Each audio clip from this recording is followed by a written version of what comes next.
Good to be back here in Crandon. Miles, what do we think? This is going to be absolutely amazing. Obviously, that race took a little bit longer than we had anticipated, but we are about to go live racing for the Forest County Potawatomi Friday Night Thunder for the Optima Batteries Crandon Classic. We have two races going on at the same time as we speak. This will be the Open and the Stock UTVs, Jim. It is indeed. It's so good to see the Ultra 4 cars back here in Crandon and lining up right now. It is the UTV Open class and the UTV Stock class. And they are 10 wide right now with Paul Wolf on the pole position on the inside. And we are live racing going to the Potawatomi turn number 1, a shorted little stretch right here. And we are live racing going on right now. We are indeed. And here's our pole sitter. It's Mr. Paul Wolf. He's stretching out a lead already as he makes his way over that sky jump into the first corner, sets the car up nice. He's got RJ Anderson hot on his heels, and look, it got a little watered, and RJ got a little sideways, but keeps her under control. Paul Wolf heading into the Spider Track backstretch. Now you'll note, oh no, Paul Wolf, now he's checking up there as they make their way into, this is the Spider Track's backstretch, across the rocks for the first time.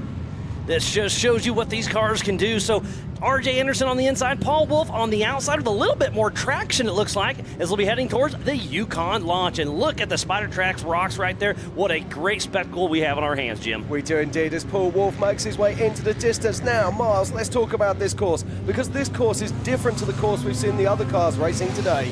We threw in these little rock sections today. This is the mid-track. And then tomorrow night, we'll do the full Ultra-Cross track and head back into the Project X Rage on the rocks. But right now, they're heading through the granite boulders right in front of the grandstands here at the Big House. And Paul Wolf is in the lead on this 7-lap race. Remember, there are 2 races going on at the same time. But right now, it's Paul Wolf in the Pro Mod in his first position. And RJ Anderson is running in the Open class. So that is first place in each class. But overall, yeah, that looked like it was Dustin Robbins who's made his way up there into 3rd position. And you saw Cam Zollers, the 395, pulled over just a moment ago. Yeah, coming on down through, it is our pole setter. It is Paul Wolf who is leading there. Now, we're not seeing Paul's tracker showing on the score sheet, so if you're looking on the score sheet at home, don't take that. He is on track right now and leading this race, making his way down through the Spider Track's backstretch and heading on into those rocks. And look how fast he cruises through there. That's a little bit of a gamble there, because if you can catch a rock just wrong, you can smoke a wheel, a tire, and that could just lead to a lot of bad headaches out there. We do have the Amsoil hot pits, but if you head in there, your race is probably over. You can finish, but it's going to be a tough day for you. Yeah, absolutely. And 3 wheels on his wagon. That looks like one of the Zollinger cars there. That is Travis Zollinger with the right rear on that Pro Modified class. Tough break for him, but he will take it back to the pits and hop in his Pro Modified class for the next race. Absolutely. Now, let's talk about this, Miles. What is happening tonight? Because this isn't for championship points. This is all about guns and glory and that famous Crandon ring. There's been lots of talk about that Crandon ring. All of our racers are super excited to get one of those. So tonight is basically a heat race. You get the Crandon ring and then get you all set up for tomorrow's points race for the Eastern Series Championship here in Crandon, Wisconsin at the Big House. I see Dustin Robbins pulled over. There is a parking lot out on this track, Jim. There is indeed, but at the moment it's all about this man. It is Mr. Paul Wolf. He is racing almost everything this weekend. He is in his Open class car right now. He'll switch over to do the Pro Mod next, and then tomorrow he will hop in his 4400 UFO and race once again. So Paul Wolf is really charging hard with Ultra 4 USA, and what a great race we have as he heads into the Spider Track's backstretch. Now, Ultra 4 racing for most of us, and we see more carnage out there on track. Another vehicle with only 3 wheels on it. Now, looks like that is the 106 there of Stephen Rogers. Tough break for Steven. He had a good run going. What a great race. RJ Anderson still running strong. Tyler Gibbs, Mark McCleary, Jason Sushi, Nathan Parker. Then Brian Hamby, Jody Ford, Josh Smith, Aaron Lynch, and Rodney Van Peren. Chris May, Jack Letourneau, and Jeremy Blackburn. Remember, there are 2 races going on at the same time, and there is 1018. That is Mr. Paul Wolf, our physical race leader, and in the Open class. Now, let's just talk about this. This is very different to the kind of racing we normally do with Ultra 4. So this is short course racing. So unusually for us, we wouldn't normally have spotters. But on this race, all of these teams have spotters in the tower who will be telling them what is happening out on track. There's Nathan Parker coming through, making a strong run. Yeah, Nathan Parker at the moment, he's just sitting there in 4th position, so a fantastic run there from Nathan Parker as the 1-1-3 there of Aaron Lynch makes his way through and up into 8th position. This is a 7.5 lap race. Now, you may be wondering, where does the half come from? That literally the very first lap they do half a lap before they cross the line to start their first real lap. And there's another shot of Travis Zollinger, that beautiful CRP machine. Tough break for him, but he's got some redemption in this next race as we're heading into the gravel pit with Paul Wolf, the number 1018. After his daughter's birthday, that's where that race number comes from. Love that.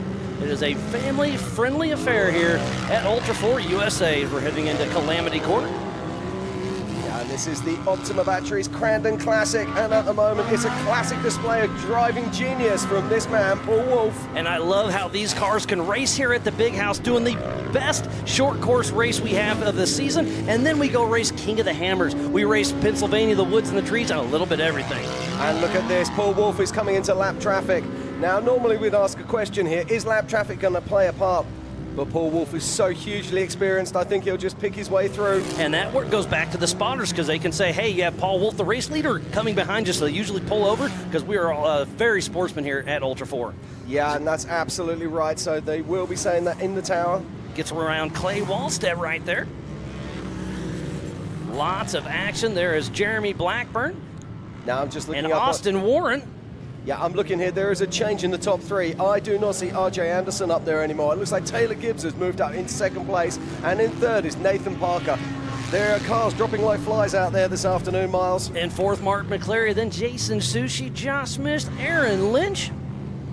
Then after Aaron Lynch is Chris May, Jack Latourniquet, then Rodney Van Peren, Brandon Mimic, Jeremy Blackburn, Jody Ford, Brian Hamby, and Owen Van Peren. What a great action we have out on course. There's so much going on with these extra rock sections. Thanks everybody for staying in the seats. This is a packed house here at Crandon as we're heading through the Spider Track backstretch. There's Nathan Parker, part of Team Momentum. This young man's only 14 years old and can run with the big dogs. He is, and at the moment he's in the top 3, currently sitting in 3rd position.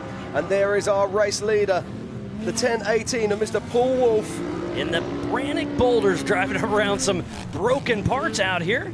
These rocks are really tough on equipment. They can take out wheels and tires with just the wrong hit. And lap traffic is getting to be a little bit of an issue as Jason Wofford, he does pull onto the inside, and Paul Wolf cranks her up and heads just around this little short track around the spotters tower. Now, your Paul Wolf spotter, what are you going to be saying to Paul? Are you going to be saying check up a bit, save the car, or are you going to be saying go, go? Well, you got to figure out how far back Tyler Gibbs is because they are both in that open class. But Paul Wolf is getting some great seat time because he'll be running in the Pro Modified class right after this race. Yeah, he really did. We're just looking now to see where the gap is. Physical on Taylor Gibbs. It's the 9:26. And as soon as I've got that info, I will let you have it. It was about 15 seconds last lap around. Yeah, and we've just seen 3rd place, Mr. Nathan Parker going through there.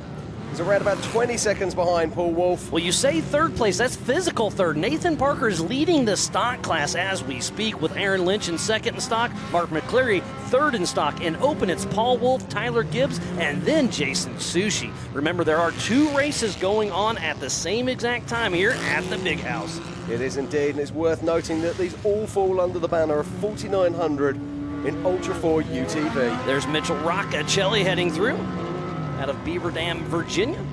But back to Paul Wolf, the man on a mission, heading through the Brannick Boulders right here in front of the grandstand. Yeah, just looking at Paul Wolf there. He's now starting his 6th lap, I believe. Making his way around. This is a 7.5 lap race, so we're winding down. And there's still a lot of racing to do here, Miles. There's a lot of positions to fight for. As you said, we've got 2 top 3s on course today. This is the Optima Batteries Crandon Classic here for the Forest County Potawatomi Friday Night Thunder, and lots of Ultra 4 action yet to come tonight. Most of the day or all evening tomorrow, and then we get a race on Sunday as well for the 4,400 class main event. Indeed. So in third position at the moment, it's Jason Sushi in the Open UTV.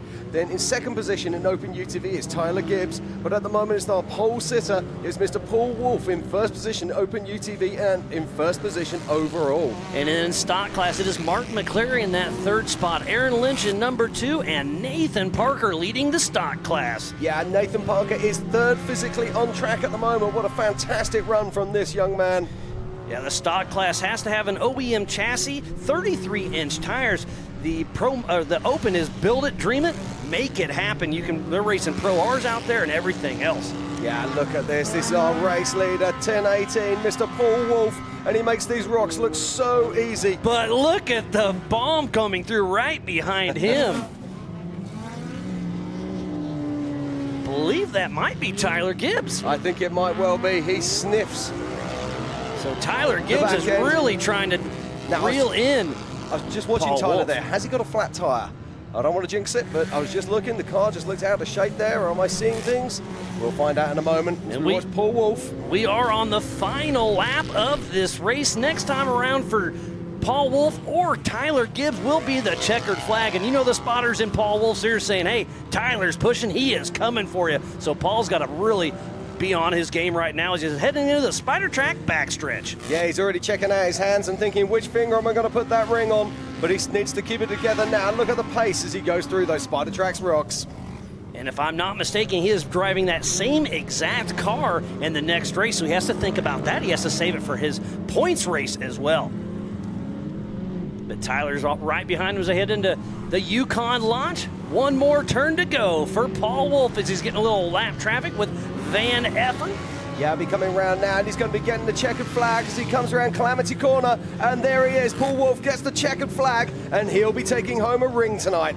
But can he make it 2 miles? What a fun race that was to watch. Paul Wolf and Tyler Gibbs battled all the way to the end. What a clean race for those two, but it is a parking lot out on course. I can just physically count about 5 cars missing tires, missing some stuff. It is definitely carnage ensued out there, Jim. It is indeed. Now, we're used to seeing these cars racing on more open courses with trees, big rocks, big boulders. So I always smile to myself when we come to the big house here and we see the carnage that takes place in front of us. And that's because these boys and girls are working so hard out on track to give us the best racing they can. They gave it their all, so it looks like unofficially it is Paul Wolf, Tyler Gibbs, Parker. In fourth is Sush, in fifth, Lynch. Then sixth is Smith. 7th is Laterne. 8th, McCleary. In 9th is May. 10th is Jeremy Blackburn. In 11th is Mimic. Van Eppen. In 13th, also Van Eppen. 14th is Wofford. In 15th is Woolstead. 16th, Roccacelli. In 17th is Gilbert. 18th is Roberts. And 19th is Starrett. In 20th position is Heidig. What a fantastic race there, Mars, but this is only a taste of things to come. We still have another UTV race in our 4900 class, and then it's to the EMC. It's going to be a great weekend of racing. Thank you for everybody staying tuned in. We're about to give away some of those Crandon rings here momentarily. Thanks for each and every one of you for staying tuned in. It's been a wonderful day of racing. Well, I loved watching the Champ Off-Road racing just a little bit ago. That was a lot of fun. But now it is Ultra 4 USA here in Crandon, Wisconsin at the Big House for the Optima Batteries Crandon Classic. Yeah, and next it will be at the Optima Batteries Crandon Classic. It will be the Ultra 4 4900 UTV Pro Mod class. Another 7.5 laps, and we've got 25 cars that are going to be racing in that. And some of these cars are simply epic. Cannot wait to see this one. And then while they're lining up, we'll be taking a look here. But Miles, let's just talk about that guy, Paul Wolf. I mean, he started at the front. He just dominated that race all the way through. Is anybody going to have anything for him when we get into this Pro Mod race? It's going to be interesting. He just got the best seat time you could ever have.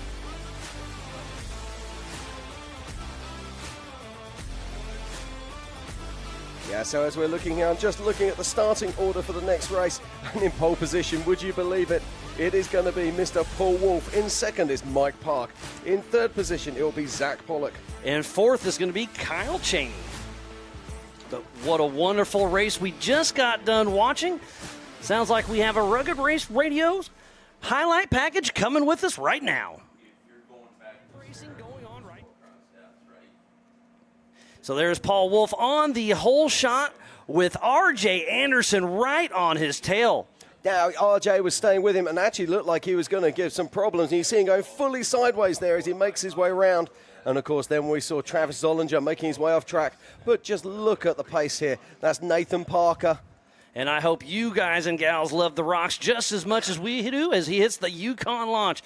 Paul Wolf swept the UTV world last year. Looks like our next race is getting lined up as we speak, so we should be live racing after we clear some course and give away some Crandon rings. Yeah, now Paul Wolf's going to have to make his way back up to the start line for this one. Now, it's unusual in as much that he can actually race both races. A lot of the races that we race with Ultra 4, it'd be not possible as we race all of the 4900s at the same time, but not here at Crandon, which means that we've got multiple people running in different classes and in different races. And I love that, Miles. And right in front of the booth of us, I see Paul Wolf did not go towards the podium, so he's heading back because he wants to race his next race. So we're going to try to keep things running as quick as we can, but we do have two classes heading towards the podium with our one and only Mrs. Pam Hall. We'll throw it down here just in a little bit. And there's a young man of Nathan Parker, 14 years old, and just unofficially won his first race here at the Big House. Yeah, what a fantastic display of driving there. And to win the stock UTV, I mean, that is a heavy-hitting class these days. I mean, you look at the talent that's in there, so a superb drive there from Nathan Parker. Now, this is interesting because this is not a points race. We were talking about that earlier. But tomorrow is going to be a points race. It's going to be interesting to see what these guys can do. They're going to have to get these cars back to the pits. They're going to have to strip them down and get them race ready once again and ready for tomorrow's action. It's going to be very interesting to see how it shakes out because it's for our Eastern Series Championship for tomorrow's points race. And right now, leading the open class is Jeff Donda. He's not here. Cody Quattlebaum, we just saw him broke down on course in second. Peyton Dunford in that third. We just saw her have a great race. And then in the stock class, it's Jason Wofford. He was mid-pack. Jody Ford, mid-pack. Chris May, mid-pack. So it's going to be anybody's game going into tomorrow's race. It's going to be very interesting to see how it all plays out. It is, and also I love this style of racing. It's so different to what we're used to seeing. And so you see cars, and let's take Cody Quattlebaum, for example. We'd normally expect to see Cody right at the front. He's been struggling out there. And short course is such a different style of racing, isn't it? Yeah, there's so much action because you can't. We're used to kind of a sprint endurance where we race for an hour and a half or sometimes. Well, right now it's a 15-minute wide open sprint through the rocks. So sometimes when we're racing at a normal race, they kind of go a little slower over the rocks to try to save the car. Right now, you can tell Paul Wolf was wide open and just made it through the Brynick boulders and the Spider Track backstretch. Yeah, we can see Pam Hall there. Just getting the drivers to hurry on up, get up on that podium. We've got a little bit behind on our racing this afternoon. We'll just be wanting to move this along and get the next race started. Giving each other the little handshakes and high fives. But how exciting is this, Mars? If this is your first time racing at Crandon and you got to be walking up there on that podium. It's going to be a great sight to see. And then who else is excited to watch Kiss later on tonight? What a great weekend it is here. It is. It just gets bigger and bigger. It's my first time in Crandon last year, and my mind was blown when I came back. Cannot believe the changes and how good it feels. The crowd. Speaking about the changes, they added that Spider Track backstretch. That is the one on the far side down by the VIP booths over there on the other side. The Flannerys have been working months and months in to make this place amazing, and that extra little rock section there is awesome. And then out back tomorrow night for the Project X Rage on the Rocks, they've added a rhythm section, a bake turn, and it is going to be lit up and a great time. And then the back section, they built a huge parking lot with over 120 camp spots, 40 by 80 camp spots, because a lot of our guys and gals shows up in semis. So the Flannerys, hats off to the entire Crandon crew for putting this all together. Yeah, they want us here for the future, and we want to come back here racing, that's for sure. The thing that gets me with these rocks, Miles, is you walk out onto them, and when you're sat here, they don't look that big. You go down there, and those rocks are bigger than the wheels and tires on these UTVs. And they just really kind of have to gamble every time, because you can pick a line, but you can bounce off just a little bit, and it can really cause some havoc, as we just saw. Yeah, I mean, we saw how many vehicles there had lost wheels, how many vehicles had broken linkages, how many vehicles had broken arms. This is the kind of stuff that we love, and that's why we love Ultra 4 racing. Especially here at the Big House. I got invited, I think it was 3 years ago, to come out here, and it's been a bucket list item, and now we're going to be back year after year, I hope. We've got building a great relationship with them, but what a wonderful, wonderful day it has been thus far, but it is not over yet. Indeed. And while we're waiting for more action here, we're going to cut out to a short commercial break. We'll be back soon. You're on the team, kid. It's orientation day. Hey, new guy, let's get you up to speed. Lunchtime.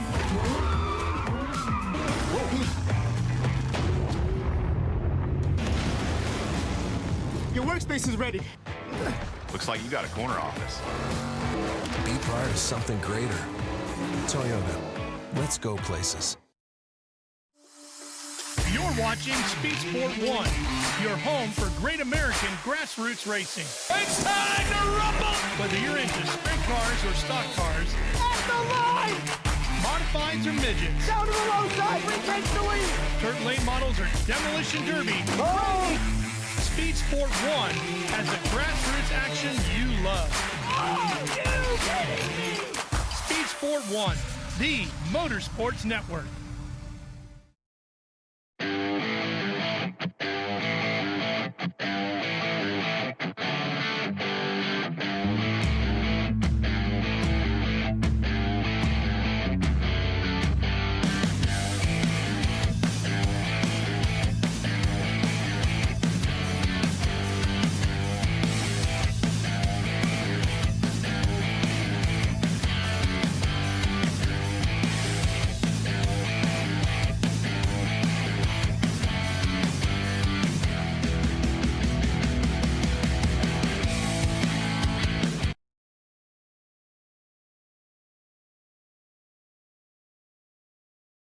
To the team.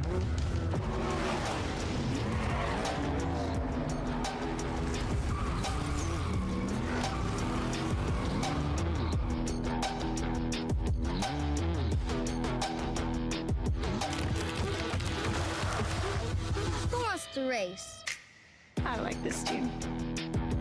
Be part of something greater. Toyota. Let's go places. You're watching Speed Sport 1, your home for great off-road racing from America and around the globe. From Ultra 4 to rallies. These guys are fighting for the lead. It seems very aggressive. Short course to desert race. Great move there. He is so fast. Whether on 2 wheels or 4, Speed Sport 1 has the off-road action you crave. Look at that move. It jumps to the inside. Speed Sport 1, the Motorsports Network.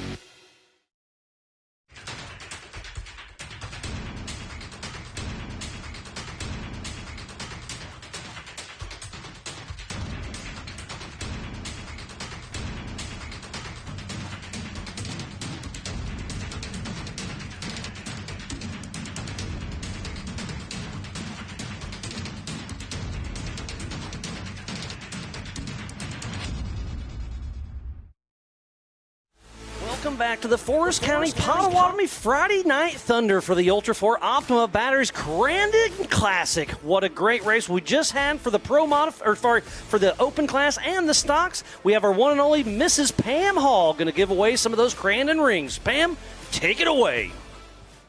Thanks, Miles and Jim. I am up here at the podium with Mr. Jason Susi. You just finished third place in the UTV Open class. A great race out there for you. Your second time racing out here at Crandon. How do you feel right now? I feel pretty good, considering last year I made it like 3 laps total in practice and everything. So it's good. It's good to be up here, that's for sure.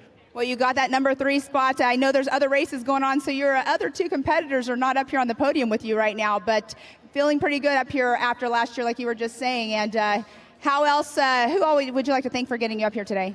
I'd like to thank my wife and kids for being supportive of racing, because we're from Utah, it's a long ways.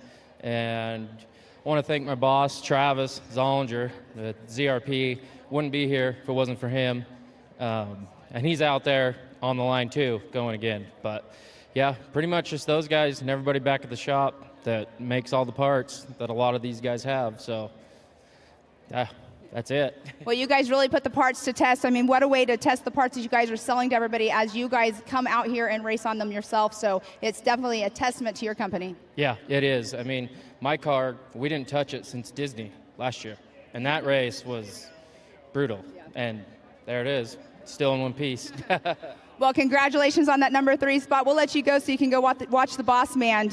So we are going to move right on over now to our 4900 stock class. We have in the number 3 position, Mark McCleary.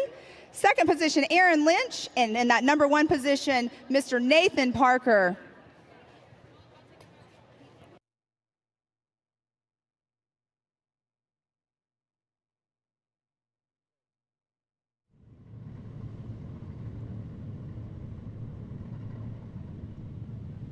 All right, sorry about that. We're going to start right here with Mr. Mark McCleary. You are out here in that number 3 spot up here on the podium. How are you feeling right now? Pretty good, considering I did about 6 laps on a flat tire. It was brutal, but the course is awesome out there. It's fun. Yeah, they definitely put a good course together for sure for you guys, but how do you feel for being in this number 3 spot? It's awesome. I'm glad I could hold on to it. Like I said, I had a flat tire for 5 laps, and I held on to it, and I'm happy. Awesome. Well, who do you want to thank for getting you out here today? I got to thank Jason at Dirt Monkey Performance. I got to thank PATV, Turned Up Racing, Demon Power Sports, and Raceline Wheels, MRT Tires. Without them, I couldn't do this. Awesome. Well, congratulations on that number 3 spot. All right, we're going to move right on over here in the number 2 spot. Mr. Aaron Lynch, you got a fan club out here. We can hear them yelling. You're feeling good right now, aren't you? Yes, ma'am. So any challenges out there for you today? I'm a little underpowered. Got roosted right off the bat, pulled out half of my tear off first lap. Try to keep the car together in the rocks. I seen Mark was hurt and in the rocks, and I was like, I'm going to full send it through the rocks. So I full sent through the rocks, and I managed to get second. Well, here you are, number 2, like you just said. Who do you want to thank for getting you up here today? I'd like to thank MRT Tires. I don't even know. There's so many. ZRP, CT Raceworks, High Lifter Wheel and Tire, Lynchworks, MFN Performance, and my wife. Awesome. Well, congratulations on that number 2 spot. We'll catch you again out here on course again tomorrow. Yes, ma'am. Awesome. All right, we're going to move right on over here to the number 1 position. 14-year-old Nathan Parker, how are you feeling right now being on top of the box at the big house? It feels good considering we didn't have a good qualifying. Had to start all the way in the back, so it feels good to be able to work our way up front. So how do you feel about coming out here and racing against all these boys that have been racing for a long time, being the young age you are? Oh, it feels good. Definitely a good confidence booster. And I love this track, so I think that really helped. Definitely one of my favorite tracks so far. Awesome. Well, who do you want to thank for getting you up here today? Performance East, CT Raceworks, Deep Creek ATV Park, Evolution Power Sports, and everybody else that helped me get here. Oh, and Jeb, who was on the radio the whole time. It definitely takes a great spotter for you out here at short course, right? Yes, ma'am, it does. Awesome. Well, congratulations on that number 1 spot. Super proud of you being a young gentleman out here racing with all of these people that have been racing for a long time, so congratulations. Thank you. All right, and we're going to take it back up to Miles and Jim. Back to you. Thank you very much, Pam. Miles, it's so good to see these people down there. Nathan Parker, he looks so serious. I wouldn't be doing that. I'll be blubbing in tears and thanking my mum, dad, God, and everyone else I could think of. But that young chap just pulled it together and made it happen. But, yeah, he's such a good young man. He is indeed. It's what a seasoned professional for a young man of such a young age. And right now, let's look at this. This is our next race in the 4900 Ultra 4 UTV class, and this is the Pro Mods. And on that pole position, we just saw him win his race is the 1018 of Mr. Paul Wolf. In second is Mike Parker. In third is Zach Pollard. In fourth is Kyle Cheney. In fifth is Jamie McCoy. In sixth, it is Cole Clark. And then Cash LaCroix. Now, looking forward to seeing this young man. We're more used to seeing him in a rock bouncer, so it'll be great to see what he can do. In eighth is Travis Zollinger. Then Carson Atkins. In 10th is Brandon Kilgore. Chris Ambergy, driven by James Cantrell. Indeed, in 12th, it's Jake Versey. Then Corey Willis. Then Adam Coots. Matt Walraven. Dustin Robbins. Tyler Gibbs. Mitch Wofford. Cam Zollers. John Seaman. Tyler Rimreed. Tony Polari. Brandon Anderson. Todd Remereed. Todd Beckett. And Gavin Smith rounds out the field. And it's not going to be very long now, Miles, until they go live. And this is the Pro Modified class. These are the fastest UTVs out there normally. It is based on an OEM chassis. Aftermarket chassis are allowed. Must use a stock suspension pickup points. Reinforcing is allowed. Must run full front plastic, 1,000cc maximum engine, and a 35-inch maximum tire, but aftermarket turbos are allowed. Yeah, this is going to be absolutely great guns, and we're looking at this lineup now. Just look at them. They really are ready, but you'll see the differences in these vehicles. We're just looking there. I think that's Jamie McCoy sat there. It is indeed. And winning the Pro Modified class last year here at the Big House was Mr. Tyler Gibbs, who just got in second place. But last year in second was Travis Zollinger and then Carson Atkins. All three of those guys will be out on course in this next race, another 7.5 lap race. It's about a 1.5 mile course here with the mid-track. A few rock sections thrown in there, and they are about to go to battle. They are indeed. We're just looking at the car number 20 there. That will be Travis Zollinger. We literally saw him drive the wheels off his other vehicle only moments ago. And it looks like they're engaging gears. There's Cole Clark coming into screen. We're 10 wide. 2.5 rows deep. This is going to be a great race. Roughly 25 cars about to take the green flag for the Ultra 4 USA Optima Batteries Crandon Classic here for the Forest County Potawatomi Friday Night Thunder. Any second now, Miles. They're going to be bursting forth from the line and charging down towards that Forest County Turn 1 Potawatomi. I cannot wait to see this. Now, let's not forget, this is all about racing for rings once again as we watch the starter making his way down through the line. He'll make his way to the tower, find that green flag, and we're only literally moments away. This is going to be one heck of a race. Please don't go anywhere. Thanks again to Speed Sport 1, AOE.TV. This is about to go down. Up next will be the Everyman Challenge. We'll have 3 races going on at the same time. The 4600 Spider Track Stock Class, the 4500 Yukon Gear and Axle Modified Class, and the 4800 Brannick Motorsports Legends Class.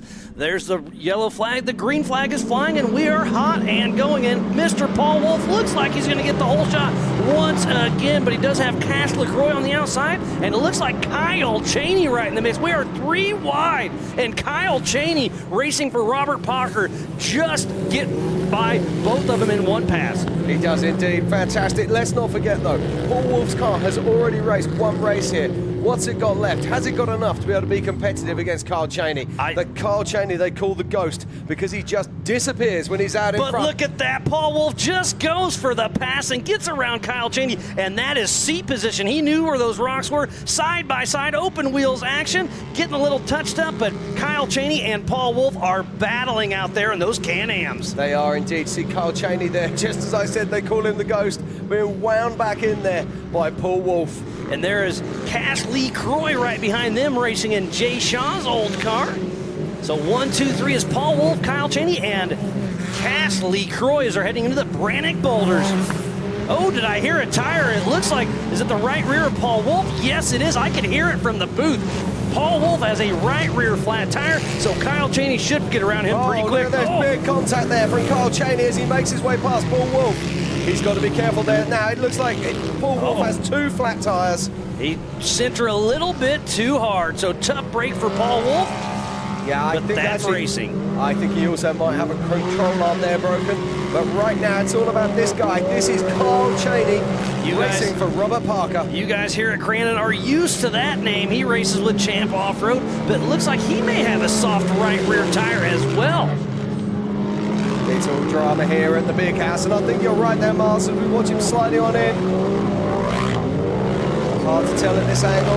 Nope, that's good. Cash Lee Croy behind him had the soft tire. I do apologize, but Kyle Cheney, number 900, racing for Robert Parker, racing strong into the Polaris gravel pit. Taking a little bit outside because you can see how wet it is on the inside. That's right where him and Paul Wolf made contact on the first lap. Now, you were talking about this earlier as we watch our current race leader making their way down to Calamity Turn. Now, you were talking about this earlier. It's a gamble how hard you hit these rocks. And we watched. That's not Travis. That's Cole Clark. That is Cole Clark there in the single-seater. And right behind him is Chris Ambergy, driven by James Cantrell. And just look how wet it is out there on course. This extra moisture on course causing all kinds of havoc for these drivers. And it looks like Jake Versey, number 43, has a flat tire as well. So they are hitting these rocks, and they are really starting to take their toll.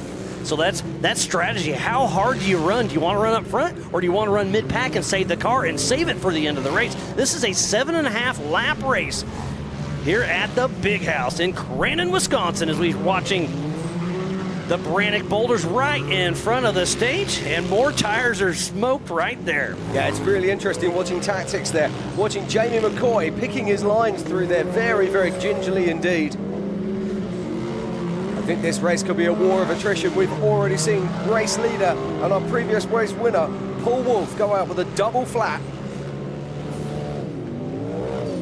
And there's flat tires all over this course as we see another car making its way through. But there is our race leader. That is car number 900, Carl Cheney. And he is on a mission out front with pretty good lead. Last time around, he had an 8-second lead. So you know his spotter's telling him, oh, there's Cashley Croy with that right rear flat tire. And Travis Zollinger is right on his heels, so he should overtake him there in the Polaris gravel pit. He takes the inside, but it's a lot slicker down there, so it's going to push him out. Getting a little bit slideways right there, but gets around Cashley Croy. Travis Zollinger moves into that second position. He does indeed. Great drive there. Single-seater Polaris from Travis Zollinger. That is a single-seat Can-Am, custom built by Zollinger Racing Products. I do apologize. That's a change. That is a beautiful car.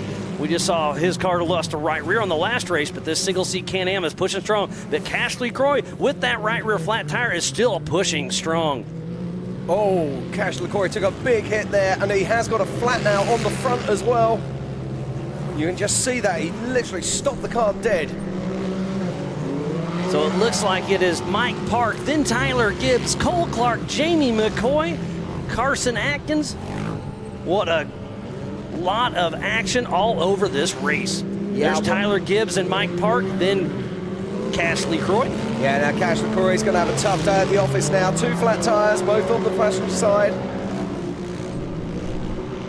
Coming around Potawatomi, turn number 1 into the barn turn. And there he is, our race leader, the Ghost.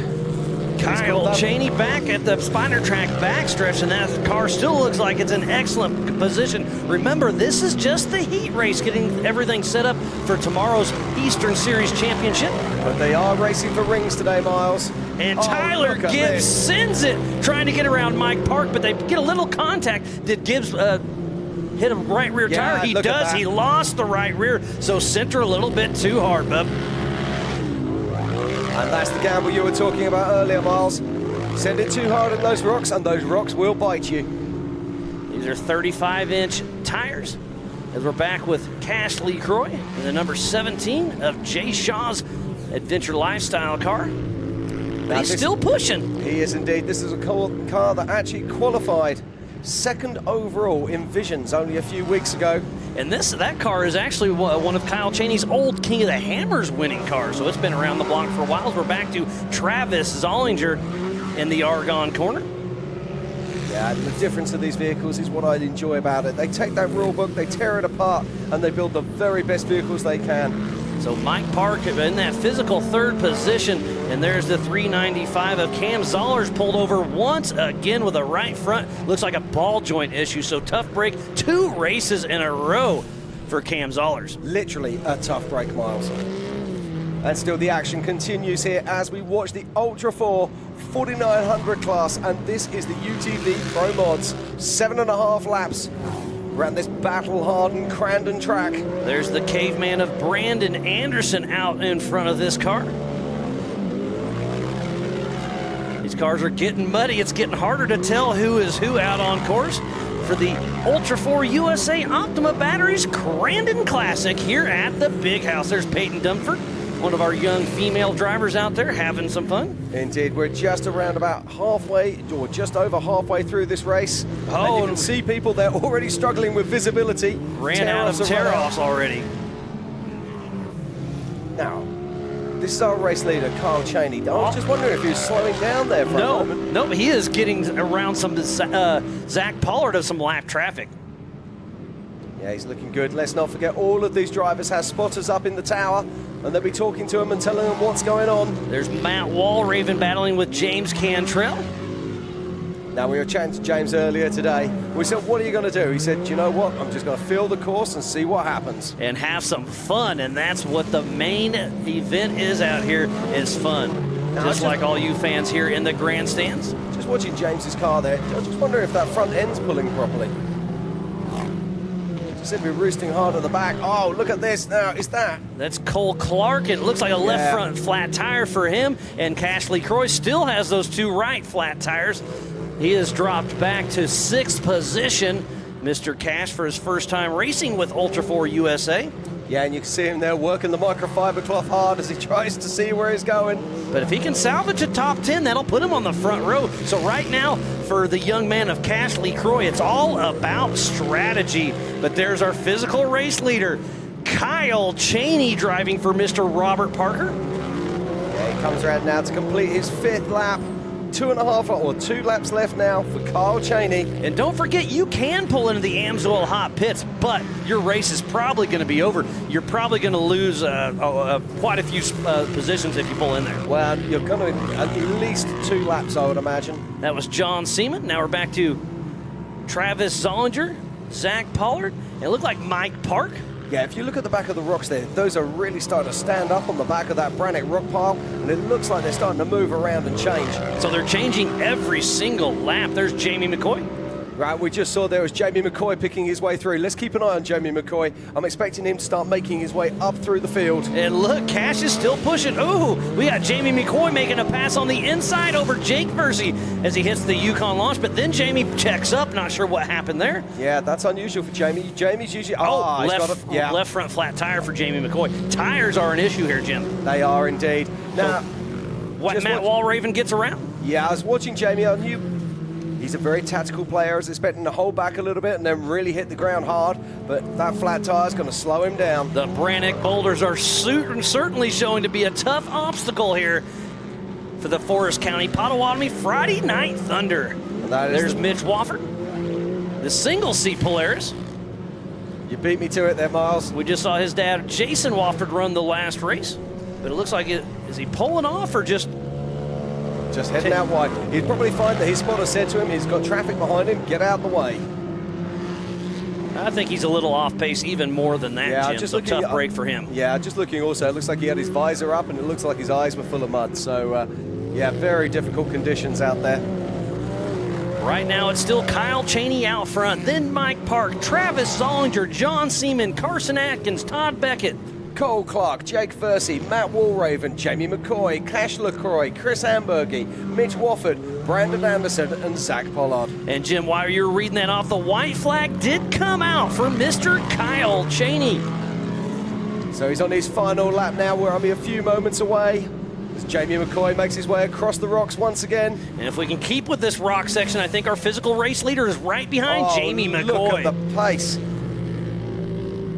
And there he is, Kyle Cheney coming into the Spider Track backstretch, our physical race leader for his last time through that section. Yeah, with a great lead. He's got over a 10-second lead last time around. Yeah, this is what we call domination, and it does look like, barring calamities, on Calamity Corner, the Kyle Cheney is going to be taking home a Crandon ring. What a fantastic drive here from Kyle Cheney as he makes his way around Calamity Turn. One more turn to go, and Kyle Cheney grabs the checkered flag for the 4900 Pro Modified class. What a great race for him, and he still has a lot of racing yet to come. He does indeed. An absolute masterclass there from Kyle Cheney. And right behind him is Mike Park, then Travis Zollinger. So unofficial one is Robert Parker. In second is Mike Park. And that third spot is Travis Zollinger. So Kyle Cheney driving for Robert Parker. He battled Paul Wolf early on, but then took the lead and just walked away with it. But it was 10 seconds on the last lap. It came all the way down to 3 seconds. And then 1 second split between Mike Park and Travis Zollinger. So it was an absolute race to the finish. Absolutely. Now, you spoke about this right at the beginning, and we're saying that tire and attrition on the rocks was going to be such a massive player. And we saw that with our previous race winner, Paul Wolf, getting a double flat on lap 2. And that just cost him the race. He had a good one going, but that just shows you those cars He just raced one race, turned around, didn't even get out of the car, went back to the start line. So he basically raced 15 laps, or was going to race 15 laps, and those tires are tough on these cars. They are, but they're going to have to get back. He's going to have to lick his wounds, get that car ready for tomorrow's race, because tomorrow it's all about points and all about championships. So an interesting thing about Paul Wolf, he raced the open class for fun. He's racing Pro Mod for points. Well, he won the open class. He doesn't need the points in open class. He needed the points in Pro Modified class. So did he cost him some points in this race? Absolutely. So tough break for Paul Wolf, but he's got redemption. But remember, this is just a heat race getting everything set up for tomorrow. I was just about to correct you on that, and I thought I'd let you do it yourself. Thank you, Jim. Right now, as we're watching Kyle Cheney, he's going to be making his way up and joining Mrs. Pam Hall on stage and collecting his ring. And then right behind him is Mike Park. That's one of my favorite things. When you walk around here, you can actually see the drivers. They actually wear the rings on their fingers. So in that first place, driving Kyle Cheney for Robert Parker. In second, it's Mike Park. In third, Travis Zollinger. In fourth, it's Todd Beckett. In fifth, Carson Atkins. In sixth, Jake Versey. In seventh, Matthew Walraven. In eighth is Cole Clark. In ninth is Jamie McCoy. And in 10th, it is John Seaman. In 11th, Cash Lee Croy.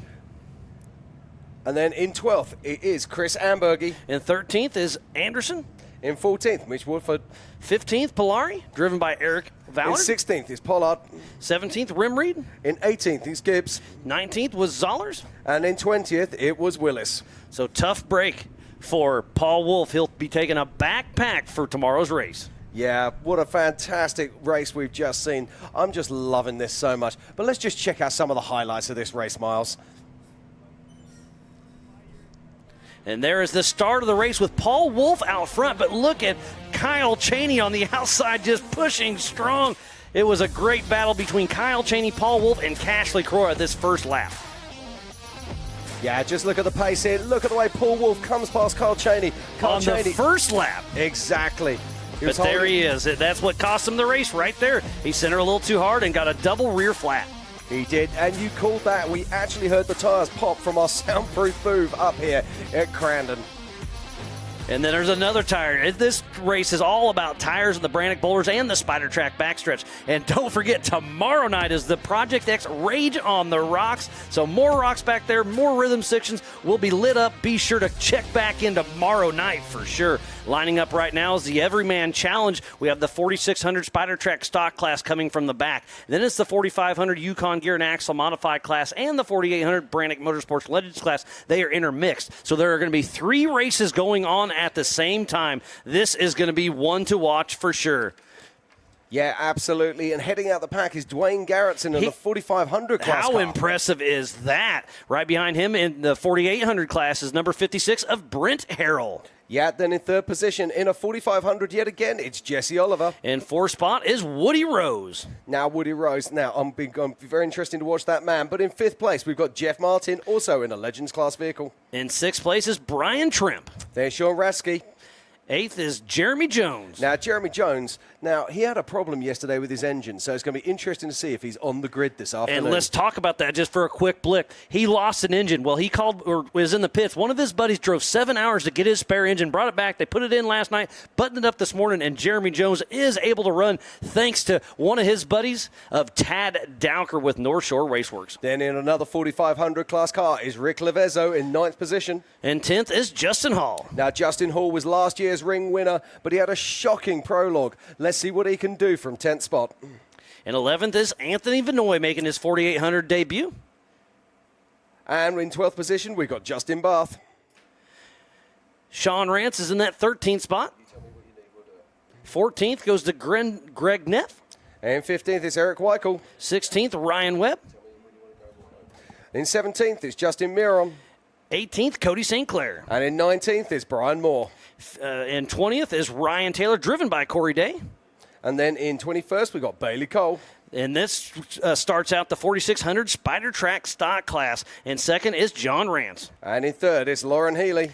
In 4th, Brexton Glines. And then in 5th, it's going to be Doug Langford. And 25th is Sergio Pinillas, fresh off his couple wins in Visions and there in Pennsylvania, our last 2 races. Sergio's been on a great run, and what a great shot sitting there waiting. But we still have to get some awards here very shortly with Mrs. Pam Hall, waiting for everything to get lined out. But again, thank you everybody for tuning in for the Ultra 4 Optima Batteries Crandon Classic here at the Forest County Potawatomi Friday Night Thunder here at the Big House. The beautiful North Woods of Wisconsin. It's been great tooling around the last week, and it's only going to get better. Well, let's talk about tomorrow, Mars, because tomorrow we get the big guns come to the party, don't we? We get our 4500s for the Rage on the Rocks. But it sounds like we're going to be throwing it down to Pam here in just a few moments to give away those trophies. So, Pam Hall, take it away. It's your show. Yeah. Here with our UTV Pro Mod class with our 3rd position, Mr. Travis Zollinger. What a race out there today, and you're up here 3rd on the box. How are you feeling right now? You know, I feel really good. Had a little unfortunate incident on my open car, but we regrouped and got in here and ran a good clean race as far as Ultra 4 can go in Crandon. So, yeah, it was good. Well, there were a lot of flats out there. You obviously didn't have any flat tires, and that took a lot of people out of contingency for the race just now, but you're up here 3rd on the box. Who would you like to thank for getting you here? Oh, for sure. All the guys back at home, my wife, family, and, of course, Crandon and Ultra 4 USA for letting us be here, and all the fans. Love you. Awesome. Well, congratulations on that number 3 spot. We're going to move right on over here to our number 2 spot, Mr. Mike Park. Mike Park, you're up here. You had a great race going as well. You fought your way through, and here you are, number 2 on the box. Yes, ma'am. It's been a long year, and we've put a lot of work in to get here, so we're super excited. I know you've been waiting to get back up here, and here you are. Who would you like to thank for getting you up here today? God and my family, first most, and then Team 904, our whole team. We put in a lot of work to get here, and Evolution Power Sports and CA Technologies.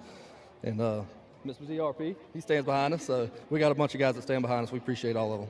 Awesome. Well, congratulations on that number 2 spot up here. Now we're going to move right on over here to our number 1 spot. He has a lot of seat time out here at this track.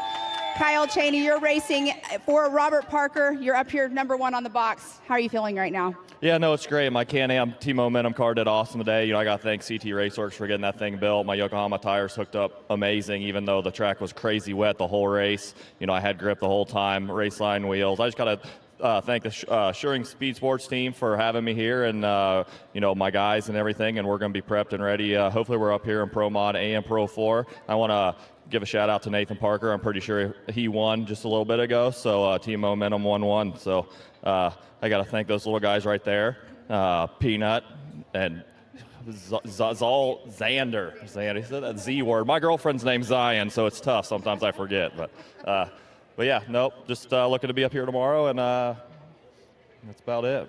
Well, congratulations being number 1 up here on top of the box with this. Everybody, I mean, you had a lot of talented drivers in that race, and I know Cashley Croy was trying to catch up to you as well, but congratulations being number 1. No, thank you. Yeah, a lot of talented guys out there, and we were just lucky to get a good jump and had a clean race the whole day.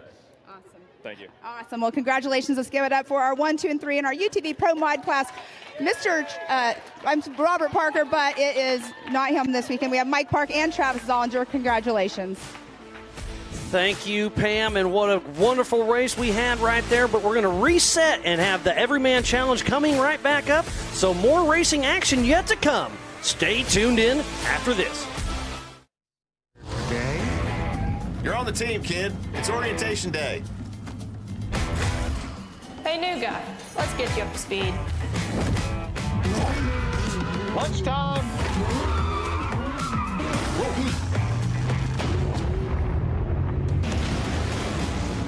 Your workspace is ready.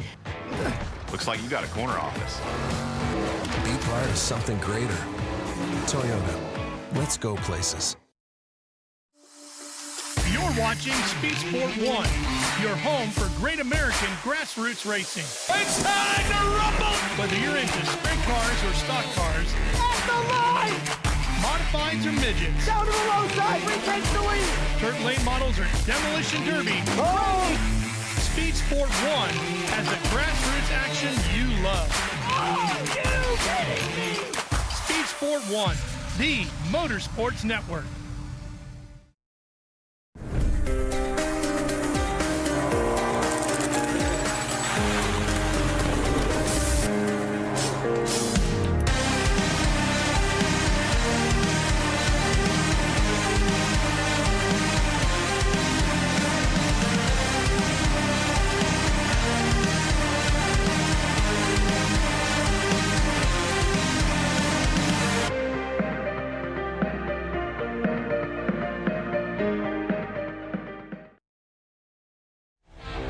And welcome back. We are here at the Big House. We are here at Crandon for the Optima Batteries Crandon Classic. And here we go, Mars. It looks like we're going to be seeing the next cars making their way up to the start line, and it is all about the Ultra 4 EMC classes. We've got the 4800s, the 4600s, and the 4500s. And let's explain exactly what that is. Dwayne Garrettson on that pole position in the 4500 Yukon Gear and Axle Modified class. He can have 2.5 shocks per corner, mechanical steering, and a maximum of a 37-inch DOT tire. Yeah, then in the 4800 Brannick Motorsports Legends class, they can have front or rear mounted engines with unlimited horsepower. The vehicle must contain SUSIs side by side, a single shock absorber per corner, and a maximum of a 37-inch DOT tyre.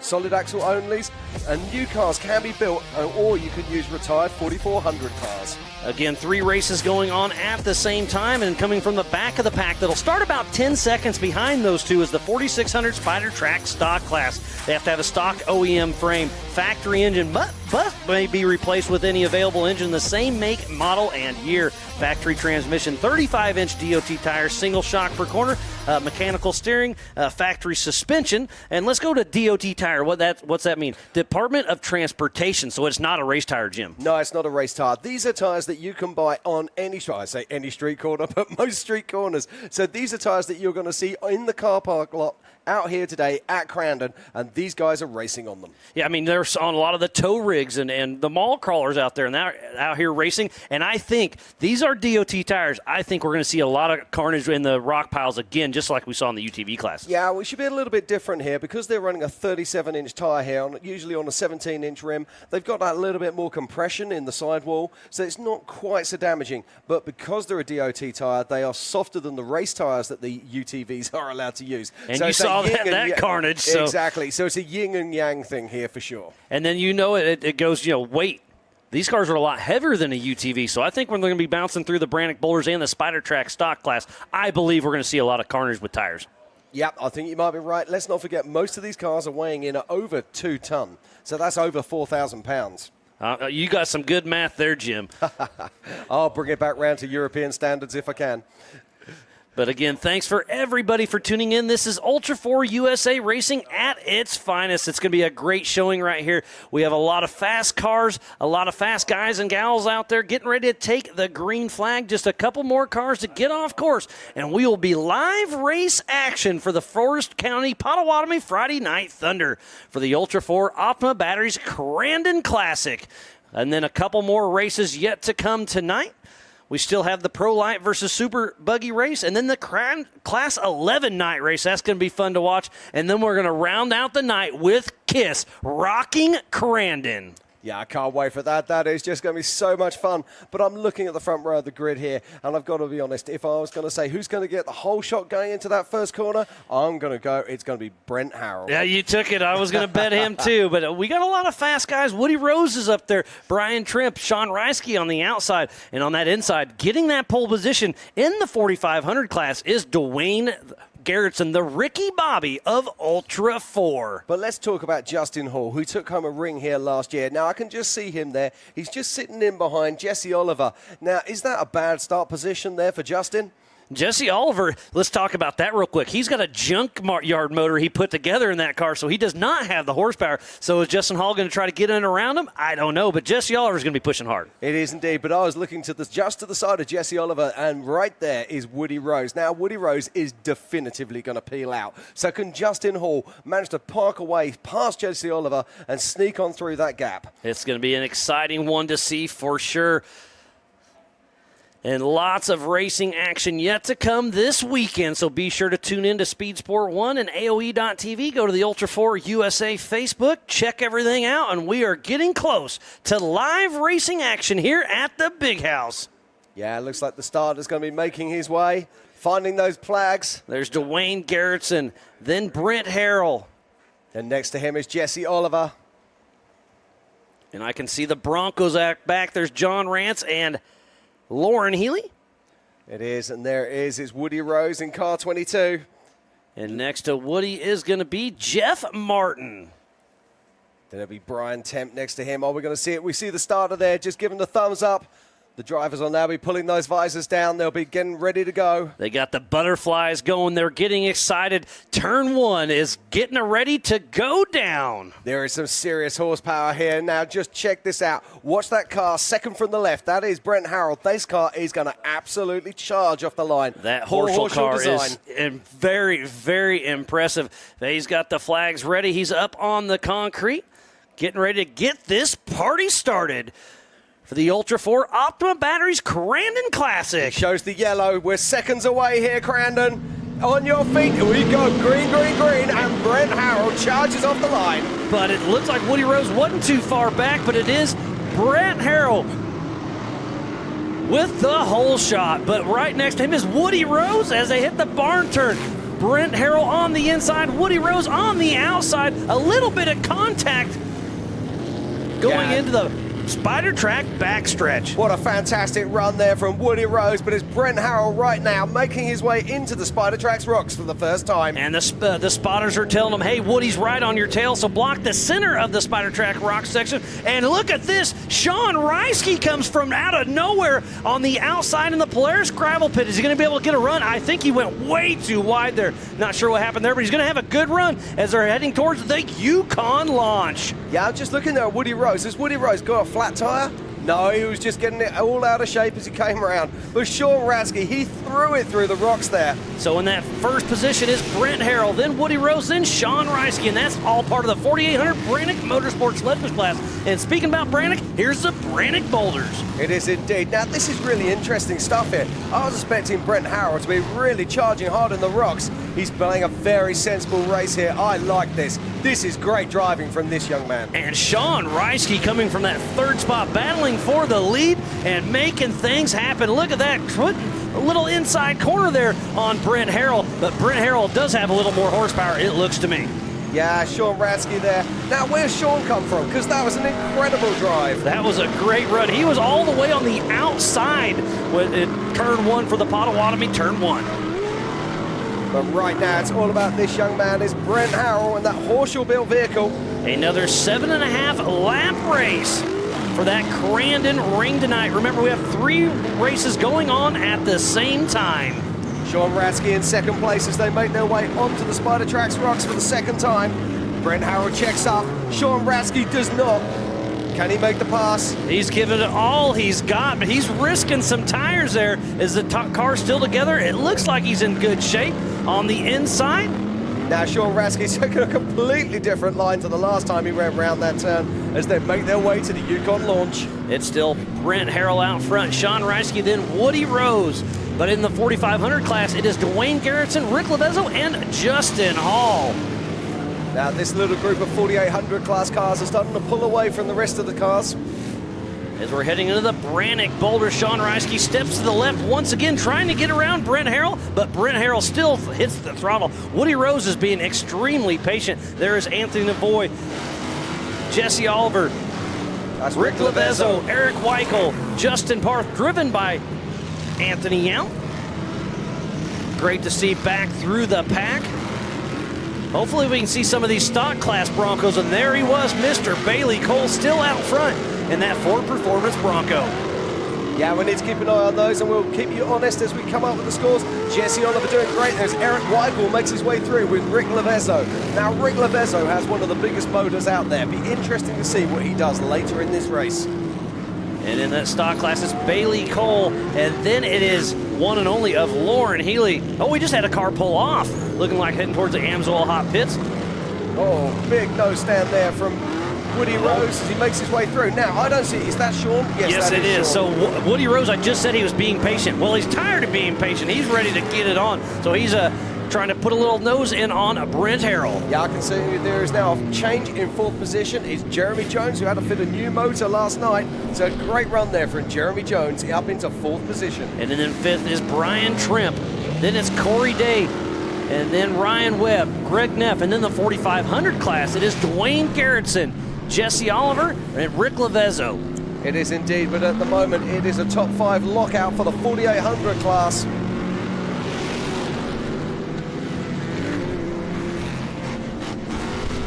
As the racing action continues here at Crandon. Oh, look at this. Brent Harrell, he brakes really hard Woody Rose nearly gives him a poke as they make their way around and coming back towards turn 1 at the Forest County POTAWATOMI. So Brent Harrell out front being chased heavily by Woody Rose. Brent Harrell in that Horsel chassis and Woody Rose in that Trent Fab machine. And what do we mean by chassis? There's a lot of chassis manufacturers out there, Jim. There is a lot of chassis manufacturers, but they're going past one of my favorite 4600 Spider Track stock class cars there. That is Mick Hansen in the old Toyota that could, and they're passing Sergio Pinillas as we speak. He's fresh off 2 wins as well. He is indeed. We're just watching this now. It is all about this young man, or 2 young men, should I say. It's Brent Harrell and a custom built.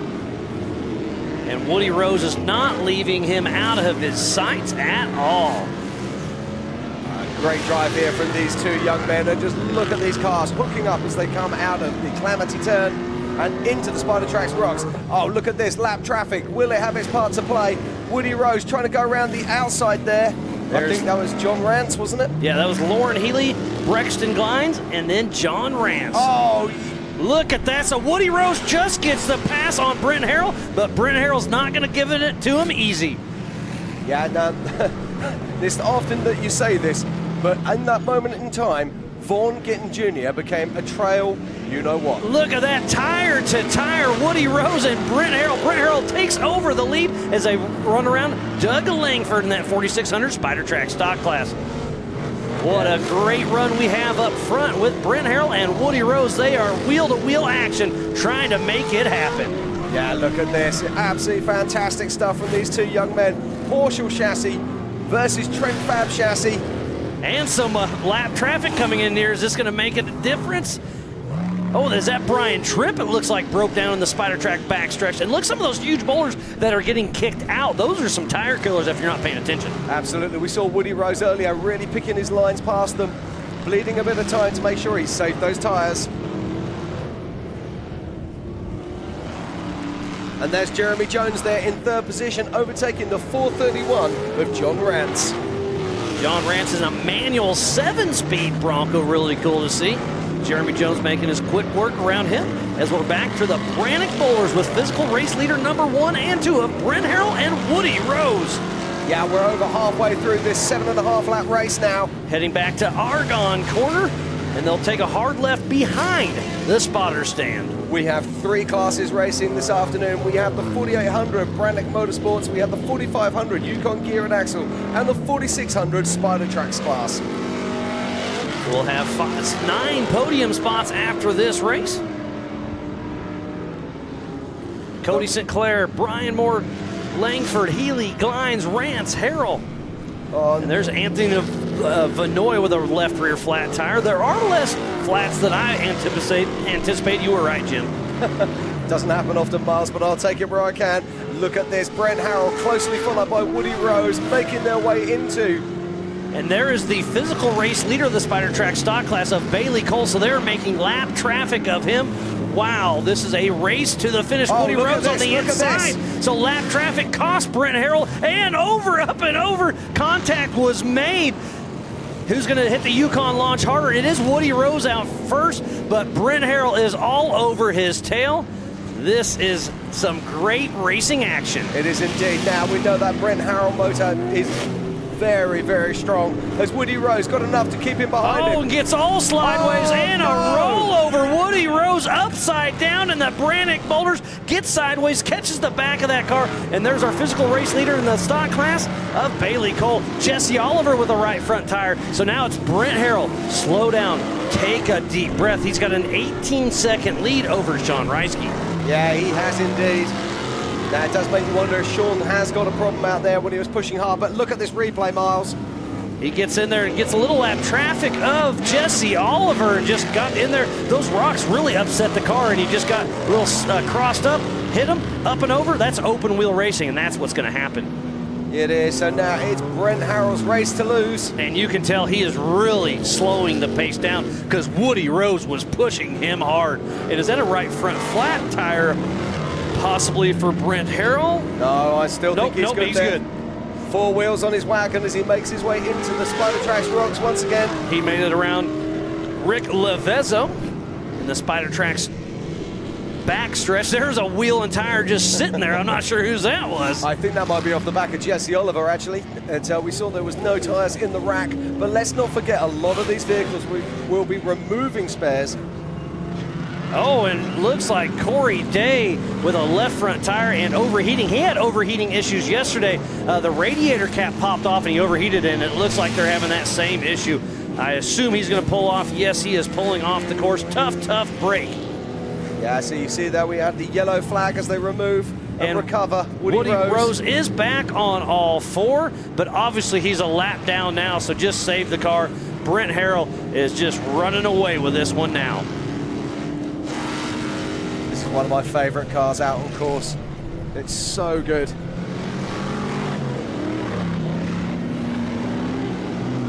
But let's not forget, we've got 3 classes out there on track right now. And Bailey Cole is leading the 4600 Spider Track stock class.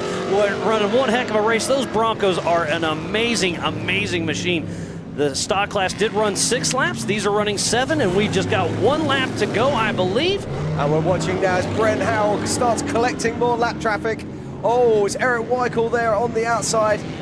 And I was mistaken. I missed the white flag. This is the final lap. So those are our physical race leader heading in the Spider Track backstretch. That is Mr. Brent Harrell getting around Ryan Webb. There's Sergio. There's Brian Trent Part. There is some carnage out on course. But look at this. What a display of dominance here by this young man. It is Brent Harrell and the Horschel-built car. These are the Swiss Army knives of off-road. We can race at the big house, at King of the Hammers, through the woods, and to Grandma's house he goes. Okay, he's making his way around now. He's got only Calamity Turn, and he will collect the checkered flag, and he will get a Crandon ring for his efforts. Brent Howell crosses the line, and he is our champion here tonight at the Optima Batteries Crandon Classic here at the Big House. For the Forest County POTAWATOMI Friday Night Thunder. What a fantastic race, Miles. Absolutely incredible action. So remember, we have 3 classes to score. We have the 4500 Yukon Gear and Axle Modified class, the 4800 Brannick Motorsports Legends class, and the 4600 Spider Track Stock class. Yeah, and let's look at some of these results. We're still waiting for cars to cross the line right now. But I can tell you, in 3rd position in 4800 unofficially is Jeremy Jones. In 2nd position is Sean Ratsky. And the top of the box goes to Brent Harrell. So we'll get some results from all 3 of these classes as they come to us. But Jeremy Jones, what a fantastic fairy tale for him. Yesterday, his race was all but over, apart from the wonderful efforts of his team and his friends to get an engine sent for what? Must be nearly 1,000 miles away. Yeah, it was a lot, but he made it here. He did well. He got on that podium. Great. I mean, that's an Ultra 4 story to tell. He has engine issues, makes it happen, and puts it all together and brings her home. But Brent Harrell right now has got to be stoked in that beautiful, beautiful Horschel-built machine. Yeah, it's an absolutely incredible machine, and he will be so happy. So it looks like first in the 4600 Spider Track stock class goes to Bailey Cole. Yeah, it looks like the Bailey Cole there. And then in 2nd goes to Brexton Glines. And 3rd goes to Doug Langford. Remember, all this is unofficial for now. And then the 4500 Yukon Gear and Axle Modified class, it looks like it is Rick Levezzo 1. In 2nd place, Cody Sinclair. And then Jesse Oliver. What happened to Dwayne Garrettson? Well, that's very interesting. I mean, he was running such a hard pace. I mean, where did he come from on lap 2? Absolutely threw it down the line, made his way up into 2nd position before Woody Rose got it back. And here's our Good Boy Vodka race results. And that first spot is Brent Harrell. In 2nd place, he's showing us Sean Ratsky. 3rd place, Jeremy Jones. In 4th is Jeff Neff. In 5th, Justin Myron. And in 6th position, it is Jeff Martin. And 7th is Eric Weichel. Then in 1st in our 4500s is Rick Levezzo. And the 4800 in that 9th overall is Justin Barth, driven by Anthony Young. And this I love indeed. In our top 10 and first in 4,600, it's Bailey Cole in the Bronco. You said it, but I'm going to say it one more time. Top 10 in a 4,600 Bronco. Bailey Cole, that's amazing. An 11th spot in 4,500 class is Cody St. Clair. I said Anthony, that's his dad. In 12th is Jesse Oliver. In 13th, Brexton Glines in the stock class. And in 14th position is Langford. In 15th is Brian Moore. In 16th is Lauren Healy. 17th, John Rance. In 18th, we saw him roll over in the rocks. It's Woody Rose. 19th is Corey Day. And in 20th, it is Ryan Webb. Remember, what you're seeing on screen is intermixed. This is the 3 classes all together. So once Pam gets down there and gets it all sorted out, we will give you the official results. What a fantastic afternoon of Ultra 4 racing here at the Big House, Miles. And this was such a great first lap between Brent Harrell and Woody Rose, and Sean Reisky came from out of nowhere and gave them boys a run for their money. Now, Brent Harrell, he laid down the absolute race of his life here today. But Woody Rose, we saw him getting ahead at one point. And look at this as they're passing Bailey Cole. Inside, outside in the Polaris gravel pit as they're heading towards the Yukon launch. There's Tom Biddle on the outside getting a little contact. They definitely were playing a little bit rough tonight, but they were pushing hard and having fun. But look at this. This was the pinnacle moment of this race for Woody Rose. Contact there with Cody Sinclair, and over he goes. Yeah, just catches the back of Jesse Oliver, and up and over, he is done. And it's what shows that's what happens. That's why we love racing here at the Big House. That's why we love Ultra 4 racing, Miles.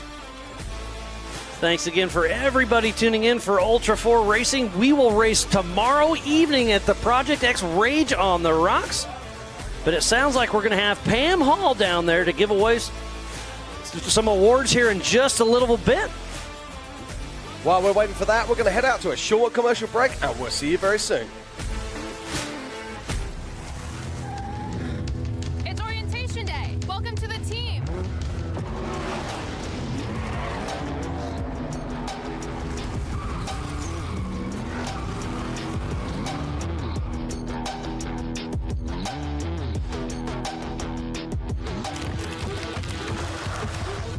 Who wants to race? I like this team. Be part of something greater. Toyota. Let's go places. Speed Sport has been America's motorsports authority since 1934. Get news, results, and commentary from the most connected experts in the business, covering all forms of motorsports from flat track to NASCAR and everything in between. Bookmark speedsport.com on your mobile device now, or follow Speed Sport on social, and be sure to subscribe to the Speed Sport Daily. Speed Sport is your one-stop shop for all things racing on 2 wheels and 4.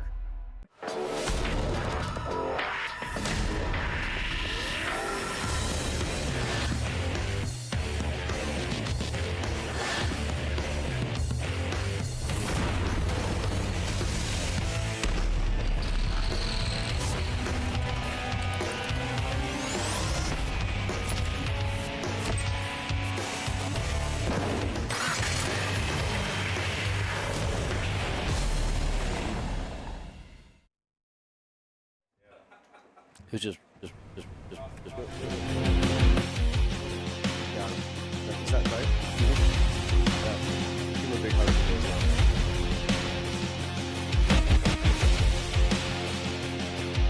well. Welcome back to the Ultra 4 Optima Batteries Crandon Classic. There's our winners from the classes right there. There's Sean Reisky, Rick Levezzo, Bailey Cole, Brixton Glines, Doug Langford, and Cody St. Clair. And Jeremy Jones is sitting down in there as well. What a fantastic race this really was, Miles. Absolutely brilliant. So much racing action happened today, but we are just getting started all day tomorrow and on Sunday. This is going to be a wonderful weekend in the beautiful Northwoods of Wisconsin here at the Big House. Yeah, it doesn't get any bigger than coming to Crandon, and this is absolutely short course mecca. And I love the fact that Crandon have put in the rocks for these Ultra 4 cars, and the rocks really had their part to play in all of the races we've seen this afternoon. And I loved how they added the extra rocks, the Spider Track backstretch just below the VIP tower over there, and then out back, you're in for a real treat tomorrow. They've added some whoop sections, played with the rocks a little bit, and made a huge banked turn. It's going to be fun back there. And on top of that, you've also got the Ultra 4 USA viewing area, and it's going to be awesome to be able to view it from that area. So if you're a spectator, get down across there. Yeah, and that's just how it played out. But it sounds like Pam Hall is down there with the 4800 Brannick Motorsports Legends class. Pam, take it away. Miles, thank you so much. Up here with our top three from our 4800 Brannick Motorsports Legends class. Up here with Jeremy Jones. You have had quite a weekend here. You blew blew your engine yesterday. Got one, 7 hours away from here, and here you are, down on horsepower, up here in third position. Yeah, it's been a pull getting here. There's so many people that helped us do that too. I mean, Tad Dowker of Team North Shore, he stepped up and he said he had a motor and we could drop it in, and man, between him, the Trent Frab crew, with Dave Schneider, Jordan Smith, and then Chad Britton, Team 406 really stepped up. We slapped the thing together and we kind of got out here and made a run at it. So, well, you're up here in this number 3 spot. I mean, did you get any sleep last night at all? Yeah, the motor didn't get here till late, so we started early this morning putting everything together. But yeah, so I got a little bit of sleep last night, which was good. Awesome. Well, who would you like to thank for getting you up here today?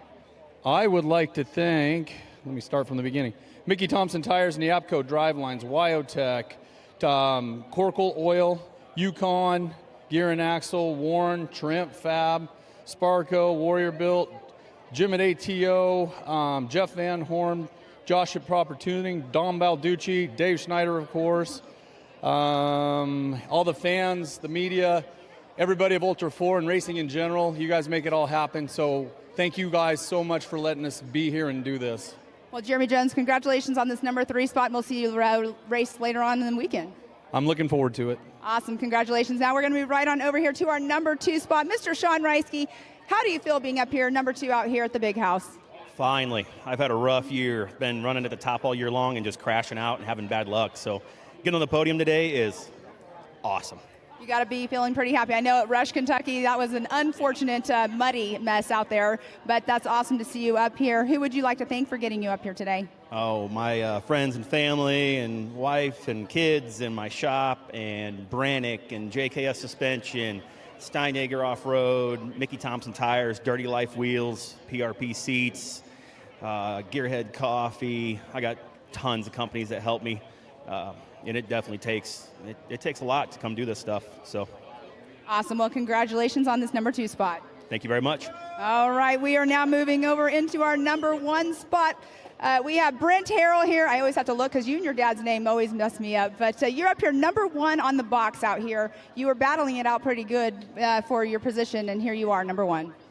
Man, what a race. Battled it out pretty good with Sean Raschke. Woody came by me. Sorry to see him roll. That was pretty sketchy. Hope he's all right. But man, I'm glad to be up here on number 1. Well, there's a lot of flat tires that were going on out there. You guys up here obviously did not have any tire issues, but mentioning that about Woody, I mean, you guys went into that rock section with him. You guys were battling it really hard going into there, and it just was unfortunate. But here you are, number 1 on the box. Yeah, like I said, hope he's doing all right. His car's all good for tomorrow. I hope. Test. All right. Sorry about that. Here we go. Hopefully he's good to go for tomorrow. Look forward to racing him again. Awesome. Well, who do you want to thank for getting you up here number 1 on the spot today? First off, I'd like to thank God, my dad, my mom, family, all of our supporters out here. Paul Herschel, he built an amazing car. All of Paul's guys, Mitch, Josh, Dawson, Zig, everybody that's come together and helped us, Foster.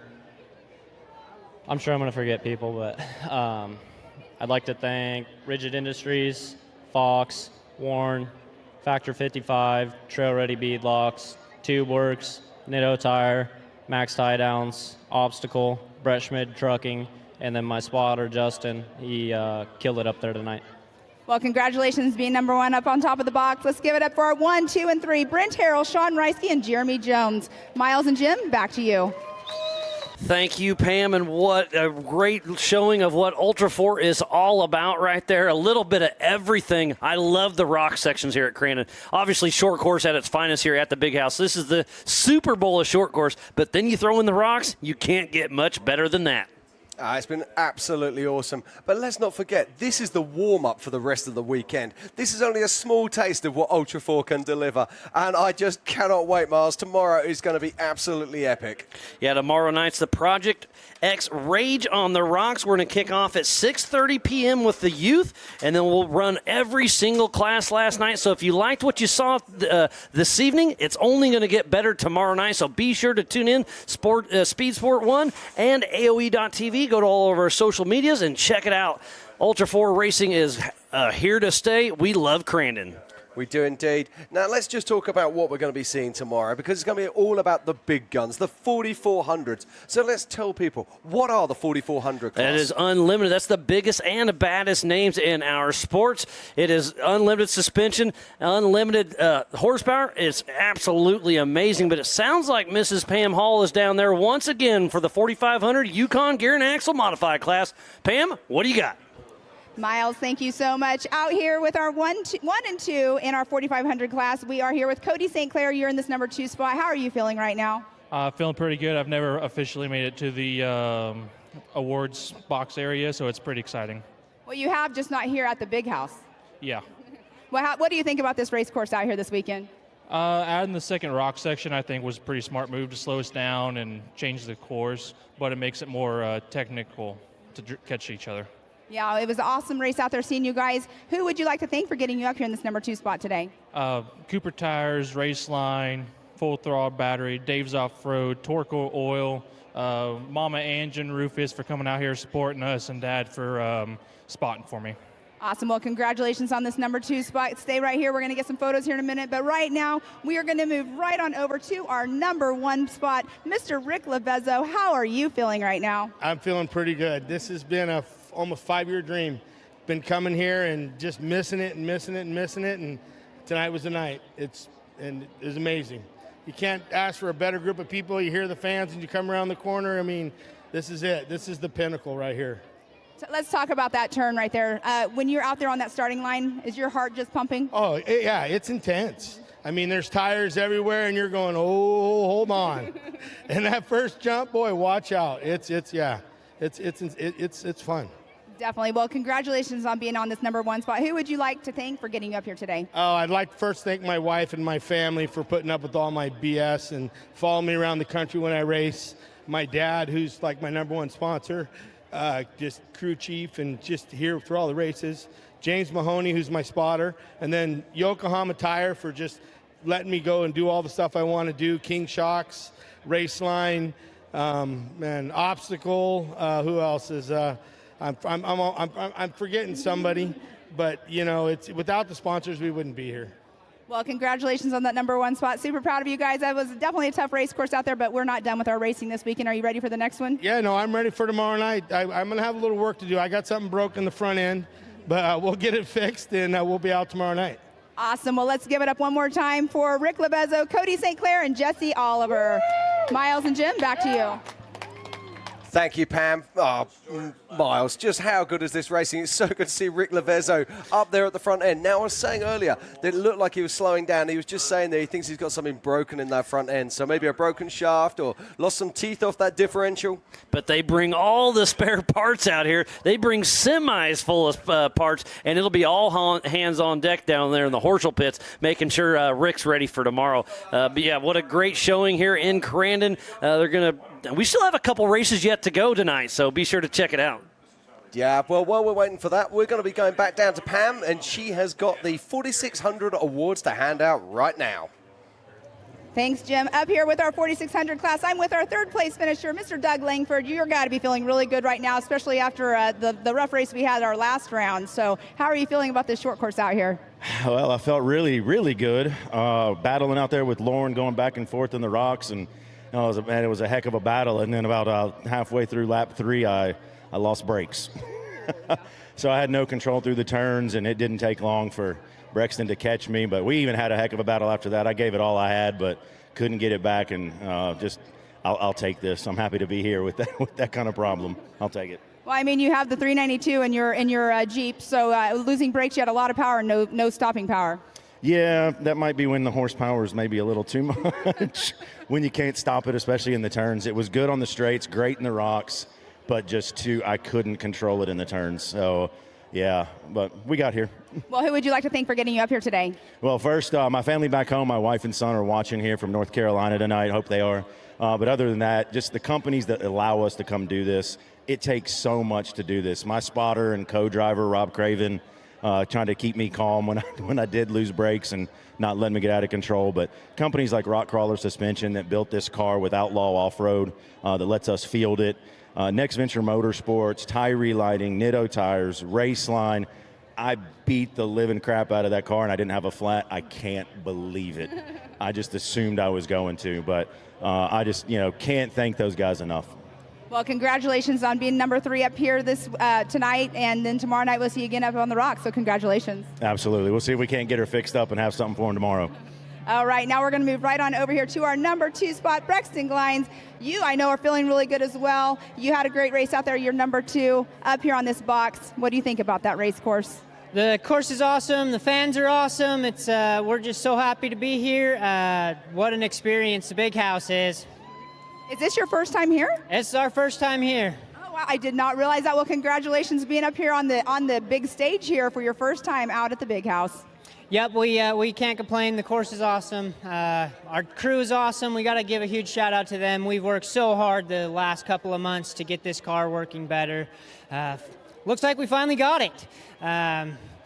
Got to thank all our sponsors, marketing partners, Craig Swap and Associates, Nemesis Industries, Mickey Thompson Tires, Yukon Gear and Axle. Without this guy right here, we wouldn't be where we're at. Bailey helps us a ton, super awesome.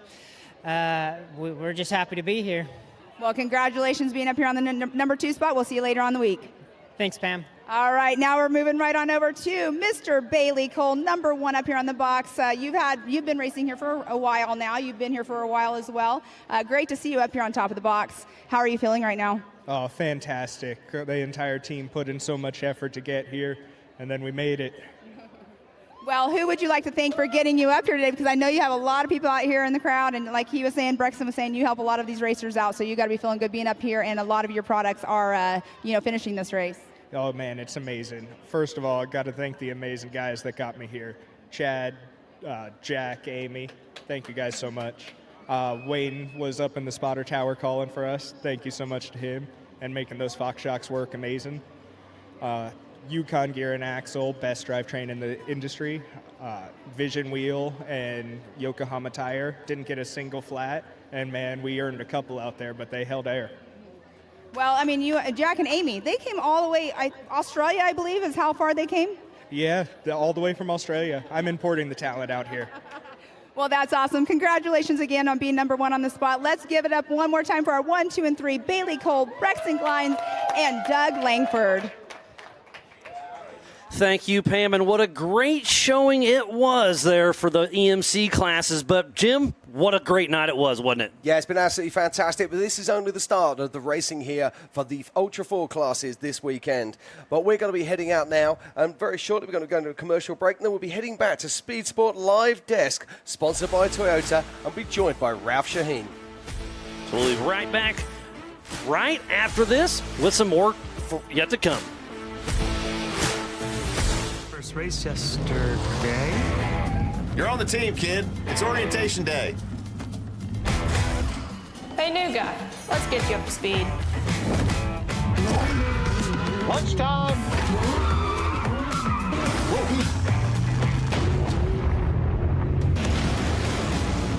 Your workspace is ready. Looks like you got a corner office. Be part of something greater.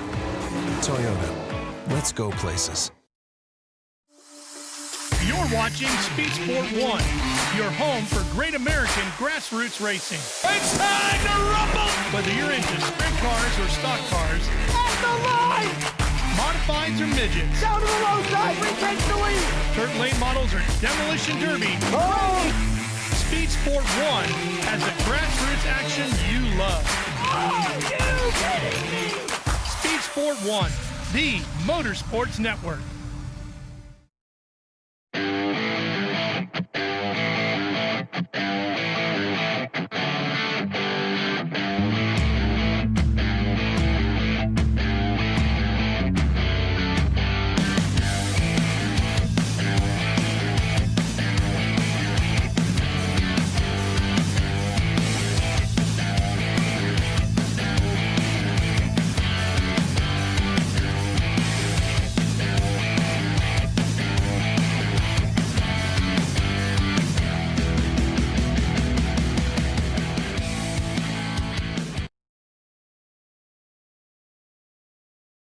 Sport live from the 54th Polaris Crandon World Championships, all presented to you by Toyota here on Speed Sport 1. And Toyota, let's go places. In fact, let's go right next to me. I'm Ralph Shaheen.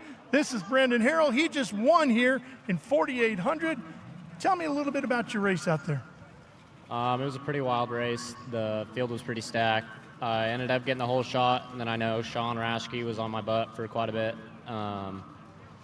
Car felt really good out there. Woody ended up passing me. I think I got him back, and then he passed me again, and then he rolled out there in the grandstand rock section, so hopefully he's all right. But other than that, it was a really good race. Super pumped to be here, and want to thank everybody at Crandon for coming out. You know, everything about the category that you're running in is they're going to beat the daylights out of your machine, and they did that here today. Even when you have a great race, doesn't mean you didn't suffer some damage, correct? I mean, the car felt good. Something might be a little funky in the front end, but nothing we can't fix tonight. All right, so Crandon, what was the most challenging part of the racetrack this year? I don't know. I think it's a super fun track. The rocks were definitely pretty brutal once everybody got in there trying to find a clean line through there, but it all worked out in the end. Okay, well, it is the big house here at Crandon, and Brandon Harrell taking the victory here this afternoon. Time now for another race, so let's go right up to the booth. Here's Cameron Steele and Ken Stout. Thanks a lot, Ralph. We appreciate that. Hey, ladies and gentlemen, we have another race, an exciting race coming your way. Ken Stout, Cameron Steele sitting alongside two former buggy dorks. The last time I can remember seeing a race like this. I'm a buggy dork for life, buddy. Don't be pushing back like that. 2012, you and I were in a race like this. We were in the buggies. We know what it's like to race against the pro lights, and it's sketchy, man. Well, it's scary. 500 horsepower, 3,600-pound trucks lined up alongside the 2.4-liter powered pro buggies, of course, and they're only weighing in the flyweights, man. They're like 1,900 pounds, 2,000 pounds, so any contact there and you go for a ride. I know, and I can tell you for sure I had my front shock tower ripped off when I was vying for the win of one of these back in the days, and the pro light guys for some reason have no respect for the buggies, and it really upsets me. I've driven both, and I can tell you on certain tracks there's advantages and disadvantages. In this track, it looks like there's going to be advantage and disadvantage in different areas of the track. Now, I heard through the rumor mill the way they set the times was based on qualifying, and maybe the pro buggies had a little bit of a wet course, so they might be a little quicker. Well, I'm kind of curious to see how it goes, because things were different back in the day when we did it. There were still four-cylinder engines in the pro lights, so the pro buggies definitely had an advantage, and we would start behind them and have to pick our way around them. So you called me old. I don't like it. What about, hey, anytime you put two different classes on the line, you just have to expect a little bit of chaos. Now, the pro buggy is going to get a bit of a gap. They're going to be running for their life, so to speak, as you've described. The trucks are heavier. They got a little bit more horsepower, but the times are so close, within a second of who's faster on the racetrack at times. So I'm looking forward to this. This is something that I love, but also as a driver, it makes you a little bit nervous. Now, if you're a pro light driver, you're like, okay, well, I got to get by these buggies. And the thing is, you got to get by as quick as you can. And there's a huge field of them, which means in 6 laps of racing, you don't have a lot of time to do work. So right, sometimes you got to get after it. Sometimes you might bring the elbows up for a little bit of rough work, if you know what I'm saying. Yeah, they've got to work together, try to be smart, get that lead out there, and then try to hang on. By the way, a quick nod to Tom Schwartzberg. He is 81 years old, has been coming out here for 50-plus years. He and his wife saw both of them last night, still out here racing. He's in one of the pro buggies here. By the way, his wife drove a couple of times. She would actually use his helmet, so a little shenanigans going on back in the day, but it's great to have the Schwartzbergs back out here getting it done. We're looking for the green flag here. Of course, you can see everybody is lined up. Looks like a row and a half of the pro lights. By the way, I'm told that Kyle Greaves is not in this race. Points leader in pro light, looking to save his equipment for the points round tomorrow. Keep in mind they are not ending the championship here this year. Here we go. Pro buggies are out. Oh, contact right off the bat. They're crashing each other. And one thing you got to know about open wheel race cars, you touch tires, someone's going for a ride, and there's a giant start here for Booth. Yeah, that first turn, you can see a couple of wet patches in there.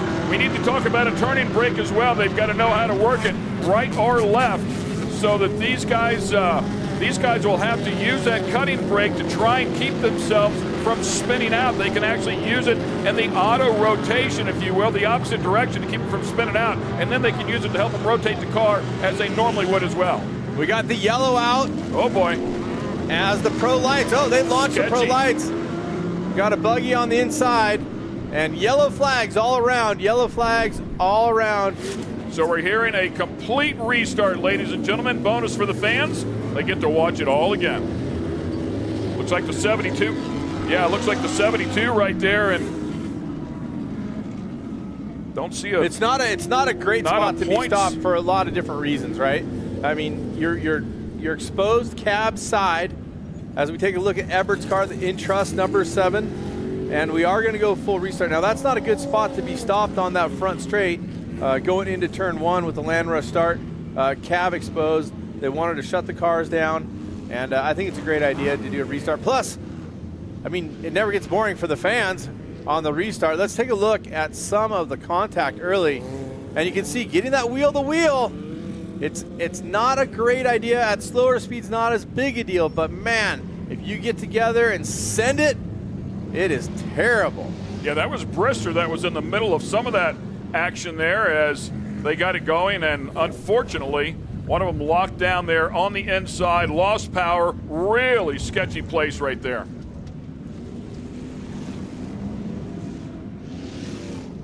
So we take a look at the number 9 truck there. Looks like they are also pulling off for just a second. Antonio Ingles. Well, if they're headed off to the hot pits, well, they'll bring everybody back around here, of course, and we'll stack them back up. So this is going to take a couple of moments. It takes a couple seconds for sure to get them all back to the lineup, to the grid, get them all grid up properly as well. A full restart means they'll go back with their same pick positions. Now, the question is, would you change your pick spot if you could? I think they're going to make them go back in the exact same pick spot. But look at this racetrack here. Taking a look at that, you see the wet, you see the dry. In the early part of the race, the pro buggies are going to be looking for a little bit more traction. And they're going to try to stay out of that slippery wet where they can and try to put traction down. They want that, really what they want is the medium, right? They don't want the all wet, they don't want the all dry. Unfortunately, one may not be making the restart. Cleaning it out. Yeah, talk about these vehicles. Obviously, you want a championship in the pro buggies. These things they're light, they're nimble, they're very quick. They're also what some say are the most difficult cars out here to drive. They're a busy drive. I mean, especially if you're talking about a 4 or 5 speed, you're talking about a turning brake possibly. Some of the cars have changed now with the lock diff. It makes a different kind of setup for the car.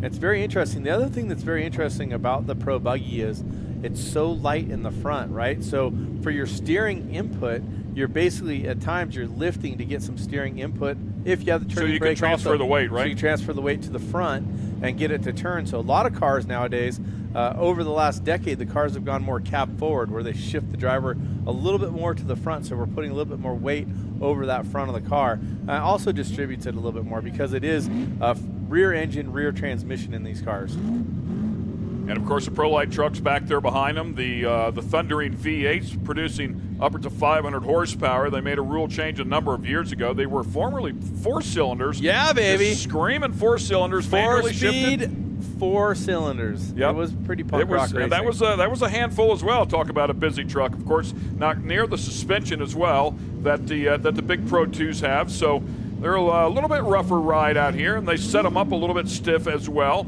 to get these things to handle. So the Pro Lights are certainly no joke and can carry some good speed around here. For sure. And for those of you watching online or at home, the weather report is beautiful, balmy evening, more or less in the mid-70s. We have a little bit of wind out there.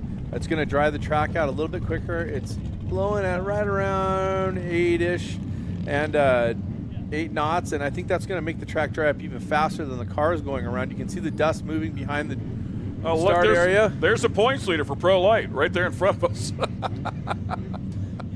So we are in the Fishbowl announce booth, live above the track here in Crandon, but there are spectators and fans and fellow racers right outside the window. Yeah, absolutely. Of course, we were talking about Kyle Greaves, the reigning champion, the category, Pro Light category, and nice points lead here going into the final couple of rounds here as well for 2023. At least 4 Pro Buggies not making it back to that. Yeah, I see that, and that's where all that contact was, right there in the middle. 2 or 3 cars getting together there, so possibly damaging something. You talked about the front ends being light. The cars are fairly fragile. They really can't take a big hit, and it doesn't take much of a hit to the front end, say from a right or left rear, to completely redirect the car. Absolutely. Fragile is an understatement, but also very nimble, as you said. You can see the Class 11, the stock Baja Bugs, getting ready to go racing behind. So it's a beautiful night for racing, a solid night for horsepower, and we are having so much fun getting ready to give you this race. Just the first almost start was quick epic. little tip, Erica Allreed, our pit reporter, is going to be riding, she's co-driving there in one of the Class 11 cars. Well, she can't be in the pits then, can she? Well, she might be, but we hope not. Well, I'm looking Hopefully forward she's to out front. She's riding along with Josh Felix in Class 11, and that should be great to hear the reports from in-car. You might remember, Ken, I think I did some in-car reporting with you once upon a time while I was in the Pro Buggy. We've ventured here.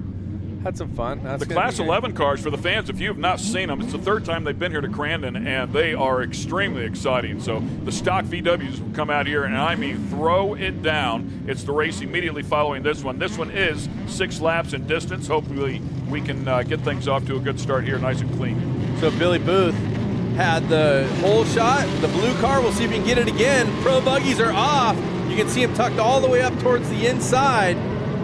Yeah, Billy Booth's had an incredible year as well, chasing that championship, and they've got to take care of these cars too. They are racing for points tomorrow. Everts with the hole shot.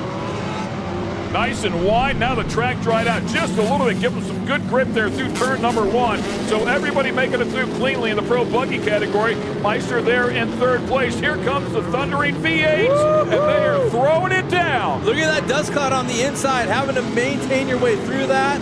Get through one here, Crandon, everybody. Let's get through safe. Way up high, stays out of the wall, and it looks like Trey Gibbs is going to be the one here with a hole shot.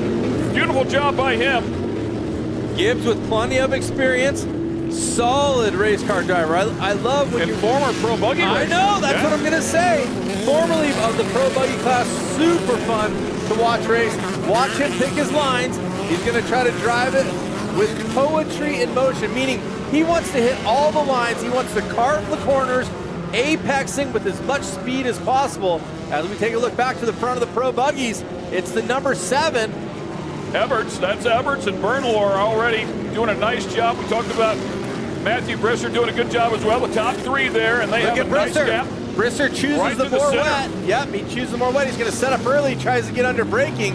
But I like where those other 2 cars are in the inside. Let's see if Brisser can carve around the outside, get some drive. He's got to run for second. Here we go. He jumps into the wet, though. Watch the tires spin. See him break traction. Car starts to brake on him. He should have stayed in that dry. I think he had the run. I know he didn't want to follow that ruse, but look at Everts doing work. Everts way out front now, gets a little bit of breathing room. Meister was catching Bernlohr. Bernlohr stretches it back out as he went through turn number 1. You can see Everts running just outside of that moisture, and now back inside, using that right rear, putting that one right in the grip. And we go back and take a look at Gibbs here. Gibbs, the first Pro Light already, catching the back of the field here with the Pro Buggies. Needs to be careful right here. Right on the back bumper of both of them. Looks to the inside. I'm sure that they talked in the driver's meeting. I'm sure they had words with the Pro Light guys saying, do not hit. Well, of course, with Gibbs, he knows, look, going to the inside. He's got that locker, and he's trying to use that horsepower trying to get a little grunt out of the corner. More contact. Trey Gibbs having a great season here as well, man. Comes in here second to the points. They are fanned out 3 wide here. The Pro Lights trying to get through Calamity Corner. Look at that outside line. The 14 carving around the outside. Crazy stuff, man. For show, man, all over the back of the Pro Buggy. That's Brody Eggleston in the 14 on that Pro Light. Look at the 7, Dale Everts. All 3 of them really closed up here at the front as well. Everts just got to put together those qualifying laps, if you will. Keep him clean. He's got enough room to run the race course He's got a big gap. He's got a big gap still before you see Gibbs. A few sparks coming out as the sun starts to set. It gets dark around here. You see those brakes go to work. And you see he carved down, went to that dry dirt. It cost him a little bit of momentum, but feels like maybe he hooked up more. He's trying to stay out of, oh, Everts with the big land there, and he's gonna lose position. Go into the gravel pit, here we go, lead change. Bernalor coming after him. Slide job underneath. I think Everts just had a big hit on the jump. He landed there coming out of, coming around and just landed side loaded so hard. That will ring your bell. Also can damage the car, could knock it out of gear, could cause you problems. We'll see if he has a run to get back. Yeah, lucky he didn't rip a tire off in the process. Yeah, that side slap will really smack your head, especially if you have a full containment seat. The top 3 in Pro Buggy with a nice gap here. Brister on the run, trying to get Everts as well. Look at Gibbs trying to carve that corner. Keep that mo, keep the momentum. That's what we do. We try to keep that momentum moving forward. And I know it sounds simple, but race car drivers can do crazy things, like try to chop to the bottom. And already Brister has moved to second. I'm sorry, that's still Everts. Brister still running third. Matt Wood also the next pro Light. So Wood having a couple of podium finishes so far this year, trying to pick his way through. You can see just back there by 1 position from Gibbs. Carving it. So last time around, he went to the inside, chopped his momentum. This time, around the outside, throw in the roost, carry the momentum, give it to him, baby. You got to get to the front, and you got to carry that speed to do it. Bernalor 4th in the points, by the way, this season. Does have a win, actually a couple of wins, 3 podiums on the season. So he knows how to get it done out here against this very, very stacked field. Larry Jobe out here still getting it done, by the way. Yeah, Larry. Talked to him a little bit earlier today. It's great to see him in here as we watch Trey Gibbs. Look at Gibbs getting some heat in those brakes, rotating down at the bottom. We do have a safety vehicle on the racetrack, so we're going to get some caution flag in here. They have to race to the inside at the finish line turn. See Gibbs coming in nice and mellow, being respectful, staying away from the course workers. Well done. The number 5 looking good. Does he have what it takes to run up on these guys right now? He still has quite a few cars to get by, and we're basically halfway through the race. That's exactly right. 3 laps to go here, so he's got to do some work here pretty quickly. And Bernalor's putting some laps together. Bernalor in the 27 has been really just hitting the marks. See, get out of the wet. Get to the outside, run the momentum. He's running the lines. He's really got a great pace, and he's gapping right now. He's been putting Everts and Brister under the gap. And look at this, carve it up. That number 5 of Gibbs looking super solid, but he's got 6 cars to get by if he wants to win this shootout. So, by the way, that 31 directly in front of him is Steinhardt, so he's a points leader coming into the finals, the final couple of rounds here for the 2023 season. 31X, my bad. So that was Jaden. I love it. Does the Pro Light have it in the tank to catch those fast Pro Buggies? Can it be done? You see those 3 cars just inside your shot there. Those are your front runners. The number 10, Jaden Lemke, is about to get done right here. Watch the Pro Light's going to go to the outside, try to carve the momentum. Oh, he cannot. Now we have the course workers out on the course, really slowing him down. Lemke hold his line right there, and that's what you got to do. Just drive your line, make him go around you. See him? The one thing I like there about Gibbs, he held it down. You see him rotating in the air. I felt like Lemke kind of nursed it a little bit, didn't turn in the air. Look at that rotation, throw it around. Lemke's driving around a little bit more. Gibbs is by. moving forward. That's going to put Gibbs in, I believe, 5th overall. Yeah, quickly running out of time here. Yeah, but still 2 laps. Let's see what happens. He's got his lines under cover, getting it. Oh, right there. Scrubbed a ton of speed. He broke traction, went to the bottom. I don't know if he meant to do that, but the car broke loose. He ends up on the bottom, but he has a good run here going through that first turn. So looking at the lap times, Trey Gibbs a little bit quicker here with a 128.2 to the 129.7 for Bernlohr. So about a second and a half quicker there. He's got a little ways to go, though, to catch him. Track wide open, run your line, just keep putting them together. It's going to get rougher in those primary lines, so you got to watch out, throwing it in. You see Gibbs throwing it down. He likes that little bit of apron, not where it's already been run a ton and it's hard pack. He wants just that edge. Look at this battle. 3 buggies, and here comes Gibbs. Can he get all 3 of them? This is 2nd, 3rd, and 4th. This is Booth. This is Brister, and Everts is going backwards quick, but the white flag is out. White flag is out for sure, and a roadblock right in front of Gibbs. He's got to try to pick his way through this pack. I thought he was going to dive in on him right there and get it. Watch this rotation. Here it comes. Hello, rotation. Going to go to the inside? No. He holds it down on the outside. Everts holding it down on the inside as well, knowing he's there. Obviously, the spotter's talking to him out and around the outside. You can see the sheer raw power out of that Pro Light, able to drive around the outside of Everts. I think Everts might be hung up just a little bit or hurt just a little bit. I think a really good move right there by Gibbs, not trying to dive to the inside and chop to the pass. I think carrying the momentum was there, good there. Now he's going to have a big run down the front, and we'll see. Should be able to get around the outside of 1. Yes, gets Booth. Now he's looking for Brister right on the outside. And Bernlohr still out front. Oh, a huge moment right there. That's what we were all afraid of. And hopefully Brister is okay. Not sure if there was any contact there or not. Really difficult to tell from that particular angle. As Gibbs continues on here, Bernlohr should be really close to the stripe by now. He had a near 13-second gap. And Bernlohr crossing the stripe. Bernlohr underneath the checkered flag there will grab the win here tonight.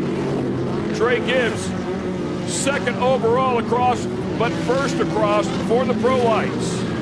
So there is a winner in each class, a winner overall, but right now we're just hoping that everything is good with Brister. Yeah, really, really scary ride there from Matthew Brister. So we want to make sure we get safety out there to him, make sure he's okay. Window net is down. That is always the indicator that the driver is okay, basically telling safety, I'm okay. I put the window net down, cognizant, and you can see him moving around there and waving. But man, that is great news. This was the concern, right? Knowing that they have a points race tomorrow, and that car has a ton of damage to it.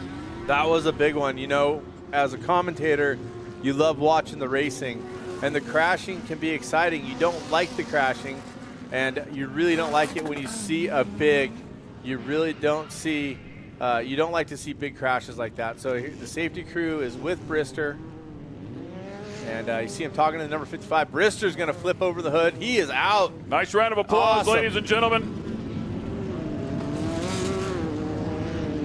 That was and a big in good one. spirits, man. That's that's a scary ride. That is why you wear your safety gear. You don't dress for the win, you dress for the crash. Yeah, great to have safety right down there immediately as well.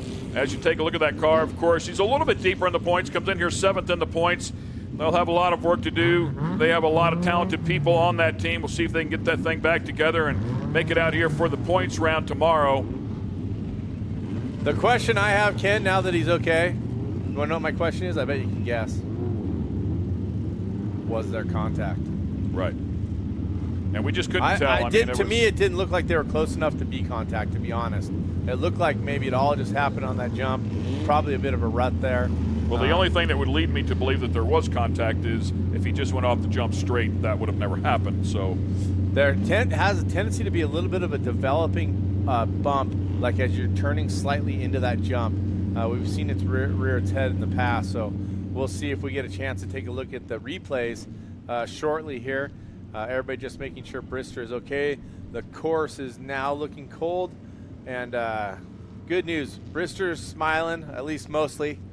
You never are smiling when your race car is all smashed up. So we're going to take a quick break here, and we'll get things sorted out when we come back. Hopefully we'll know a little bit more, and we'll share it with you. Stay with us here at Crandon. It's orientation day. Welcome to the team.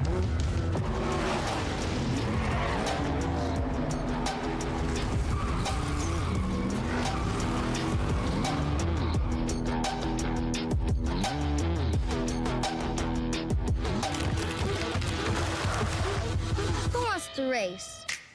I like this team. Be part of something greater. Toyota, let's go places. You're watching Speed Sport 1, your home for great off-road racing from America and around the globe. From Ultra 4 to rallies.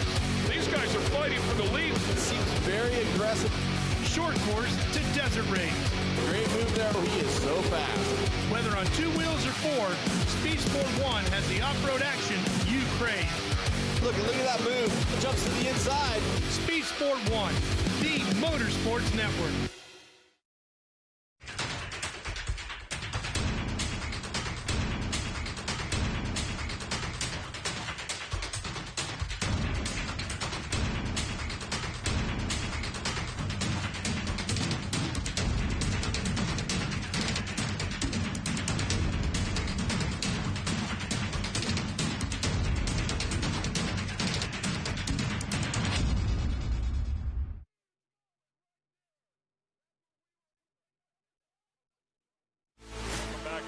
Welcome back, ladies and gentlemen, to the 54th running of the Polaris Crandon World Championships and, of course, the 8th running of the Red Bull Crandon World Cup.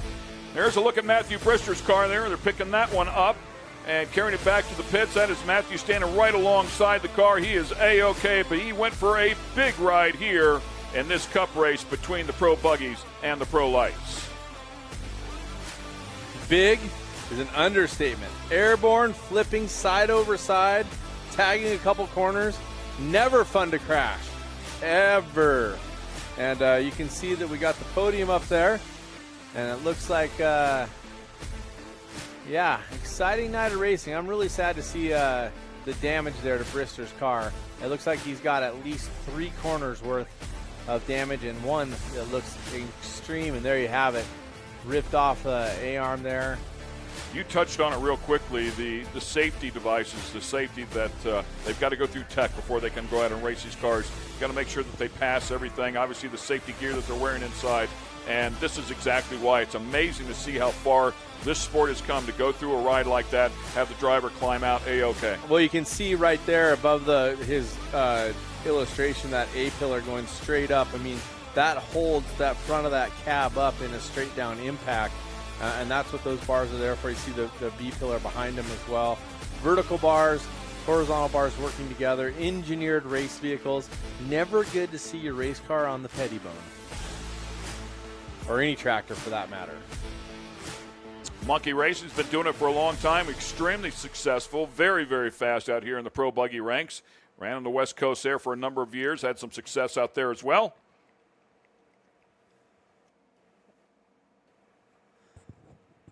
All right. And, of course, as we talked about, Trey Gibbs having a great run out there with the Pro Light, picked his way forward, ended up second overall. That's a pretty good finish. Yeah, I mean, he was closing the gap pretty quickly with... Everts had some kind of problem from that landing, or maybe it reared its head before that landing, but he definitely was struggling with that race car. He went from bad fast to just slightly bad, but still able to put it together for a top 4. And Billy Booth... I just got a text message. You wouldn't believe it, but that was the last race car I ever raced in short course. How about that? The race car that Billy's racing. Yeah, Billy having a great season, by the way, coming in here second of the points. I had a hard time driving that car. He's driving it great. It's obvious it's all about the driver. Maybe he's just better than you? Is that what you're trying to say? That's fine. I'm okay. Going to get in there and throw it down? Hey, put a helmet on? I was picking on myself. You don't need to pile on, all right? Trying to help you go down the road, that's all. Oh, man, I miss announcing with you, Ken. By the way, congrats to Jordan Bernlohr. We haven't talked about him at all, but man, he put together some great stuff. Are we Great going stuff. to the podium? Let's see this. Let's see this replay. Oh, we got a replay. Here we go. Here it is, and it looks like, oh baby, was there contact? Whoo-wee! Pretty clear right there. There was a ton of contact. Looks like Gibbs went over that jump there, and the truck got sideways just a little bit, drifted back over. I don't think he had any intentions of doing that, but clearly that's how it ended up. I honestly felt like they both drifted back into each other. One went wide one way, one went wide the other way, and they kind of pointed themselves back into the middle. And guess what? 2 cars can't fit in the middle. And really, I think you're right. Look at Gibbs come. It loaded up the left side right there, and it launched the truck off. Yep. And he landed on the right side. Oh, baby, you're right. Gibbs and then he's off. trying his best to keep it in on his the binders. lane, on the binders hard. Good night. And it just does not take much. That's what we were talking about. It just doesn't take much. I'm going to rescind my statement. Brister was not coming over into him. He was actually just starting the turn. He was and these two guys raced against each other in pro buggy. And that all started with that first jump because he had to correct the truck a little bit. So it loaded up the left rear. When he went off the jump, it sprung the left rear up and landed hard on the right. Then he had to catch the truck. So, man, that's a true racing deal. But when you put a pro light and a pro buggy together, that's what you're looking at. Pro light's going to win every time. Every time. When it comes to contact. The tough one for Brister. The good news is still smiling. Got out of the car, looked good, and to me, I think a classy act of a race car driver not to be hot-headed. If you get hit like that, a lot of times you just you're running on podium position, you're running towards the front, you get taken out more or less, kind of, and man, that can make you hot. But he got out of the car and he was pretty level-headed. Yeah, and that truck was only sitting like 30 feet away from him on the podium, right? right? 100%. I thought I was looking over there I also want to throw Trey Gibbs some love because we watched him run that entire race, and he could not be any more respectful to all the cars around him. So clearly did not have any intentions of that happening and was doing everything he could do to keep it from happening. It's just the way it went this time. We're just really glad Brister's okay. Absolutely. I mean, being okay is the number one thing in racing, and right now we're just watching the sunset. It's a beautiful afternoon, unless, of course, you're Brister and that's your car. And that crew. Yeah. They're going to see sunrise is what they're going to see. Yeah, they'll if be on they that get one all together, night long. man. Yeah. I mean, he's got to have arms for 3 corners of that car, which, luckily there's a lot of friends in the pits. The community of short course off-road racing is stellar. Everybody works together to get everybody back on the track. There's a lot of solid community here, especially at Crandon. What a wonderful place to go racing. And if we didn't mention it, the Bugs are coming up next. Yeah, Class 11 still sitting back there. They're on the line. They're coming up next. Of course, we will end the night up with KISS here at Crandon, the big house, right? You brought the entire family, didn't you? I brought the entire family to see the big house and to see KISS. The KISS was my first concert I wanted to go to when I was a kid. Your dad took you, right? No, they had the neighbors take me. Oh, really? Yeah. My dad was Your like, dad I'm was over pretty that. smart. Like, I'm not going. I took my kid to Taylor Swift. I mean, I'm all in for it, But, yes, KISS was one of my first concerts, and I wanted to share that with my kids. So my 3-year-old will probably be one of the only kids in her generation to say, I saw KISS. Big Daddy was pretty sharp, man. He just send you off with the neighbors. I like that. Yeah, Big Daddy was definitely on the move. A player, knew what to do. Neighbors wanted to take me? Okay. Dang, that is a long, unfortunate ride right there for Brister's car.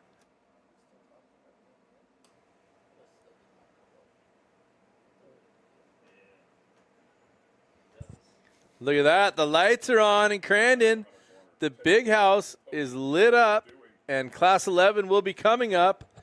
But before that, we're going to have a podium interview, maybe. How can we have a podium interview if our podium reporter is in a Class 11 car? Do that math for me, Ken. It's a really good question. I think Pam's down there. So Pam will help us out, a very accomplished pit reporter. She's doing a great job there with the Ultra 4, of course, all day long. She's my favorite commentator on the crew. Definitely you are not. Just saying. I can't even argue with that.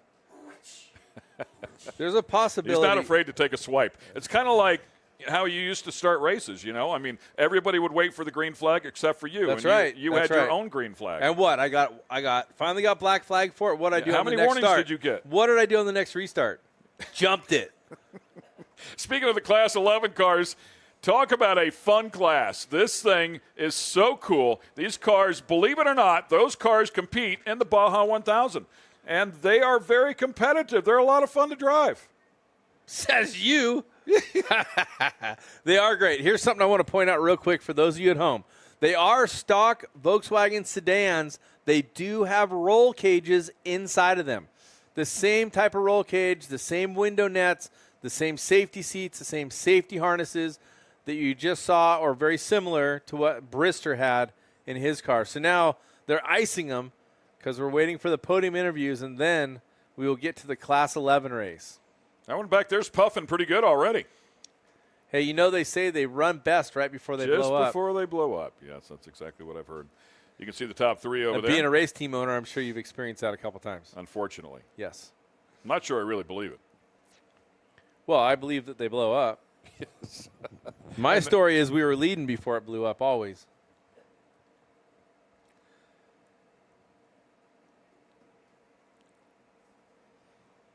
Did you miss me, Ken?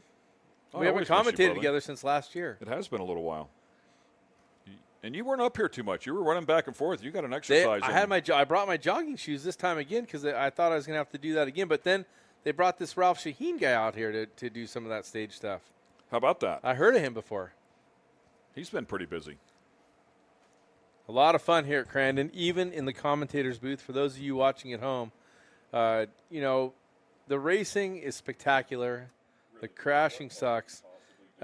This is a moment where Ken and I are waxing poetic, having fun, watching the race cars sit and the AMSOIL flags blow.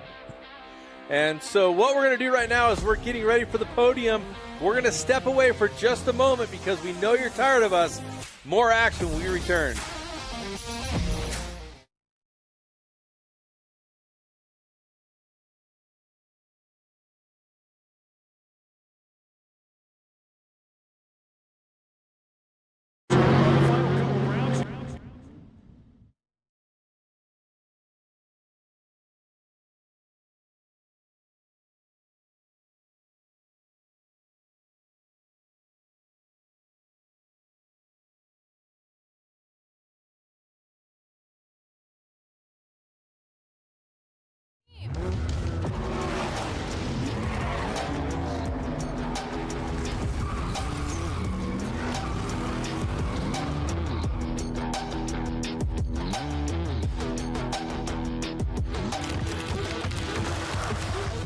Who wants to race? I like this team. Be part of something greater. Toyota. Let's go places.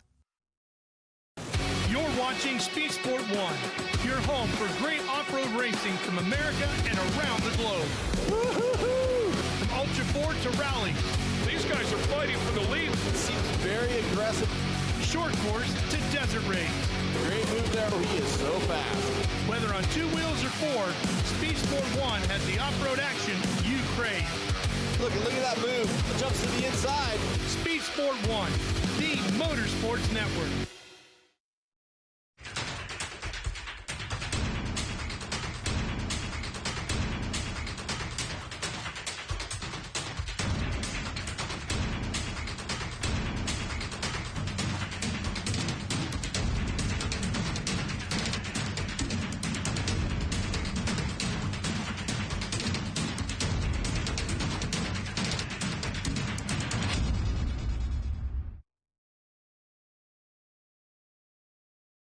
I watched my first race yesterday. You're on the team, kid. It's orientation day. Hey, new guy. Let's get you up to speed. Lunchtime.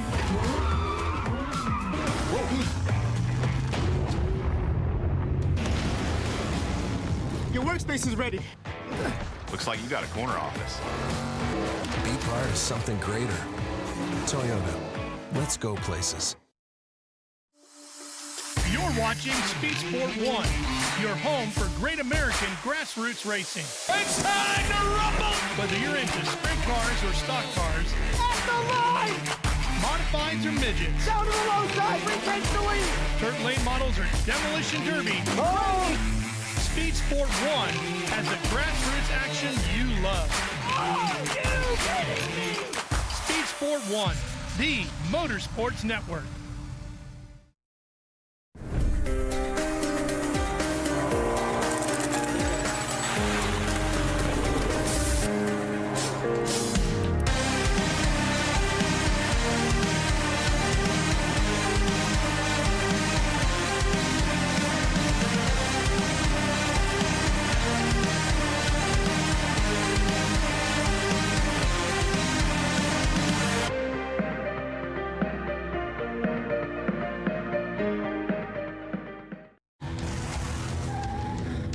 It's orientation day. Welcome to the team.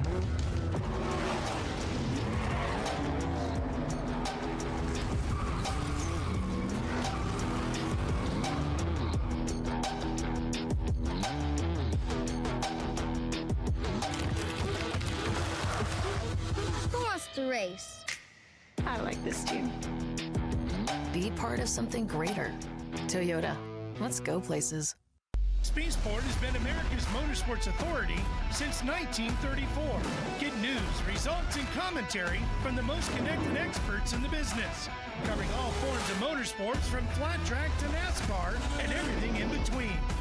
Bookmark speedsport.com on your mobile device now, or follow Speed Sport on social, and be sure to subscribe to the Speed Sport Daily. Speed Sport is your one-stop shop for all things racing on 2 wheels and 4.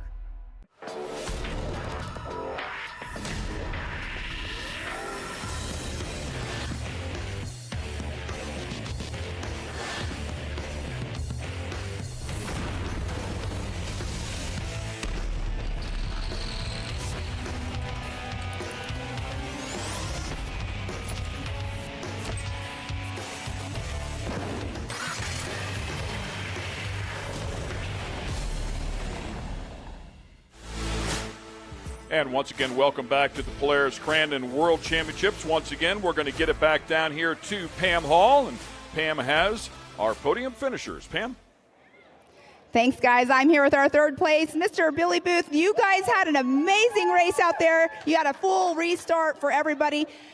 Give us just a real quick answer of how are you feeling right now for being up here on this box? It's really exciting. I had a ton of fun. Unfortunately, we had that restart. I got the whole shot that first time, and I thought we could have run away with it, but it's got a bad start that second time. So I grew up watching these races when I was younger out west, and man, they looked like a ton of fun, and that was a ton of fun. Glad to see Matt climb out all right. Hopefully he can get it back together and be a good weekend. So just big thanks to all my sponsors, my Monroy's Tear Offs, the Turn Machine Tool. Everybody's here helping us out. My parents, my mom, my girlfriend, everybody. That we got a little work to do tonight, but we got a big weekend ahead. Chasing the points. A lot of people thought I was crazy for running this, but big thanks to Marty and Crandon for putting this on, and looking forward to a great weekend here at Crandon. Well, congratulations on this number 3 spot. We're now going to move right on over here to our number 2 spot, Mr. Trey Gibbs.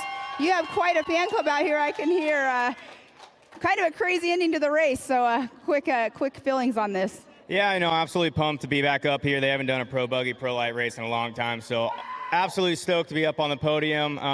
It was a crazy race. These trucks and pro buggies are nothing alike, and when they touch, it all goes south. And I'm glad to see my buddy Brister is all right. No intention of doing that. It really sucks. But like I said, I'm glad to see he's all right, and just pumped to be up here. Wouldn't be able to do this without all my guys. Maxxis Tires, Bill Stein Shocks, Steal It, VP Race Fuels, Impact, my dad, and like I said, without my guys, it wouldn't be possible. So thank you.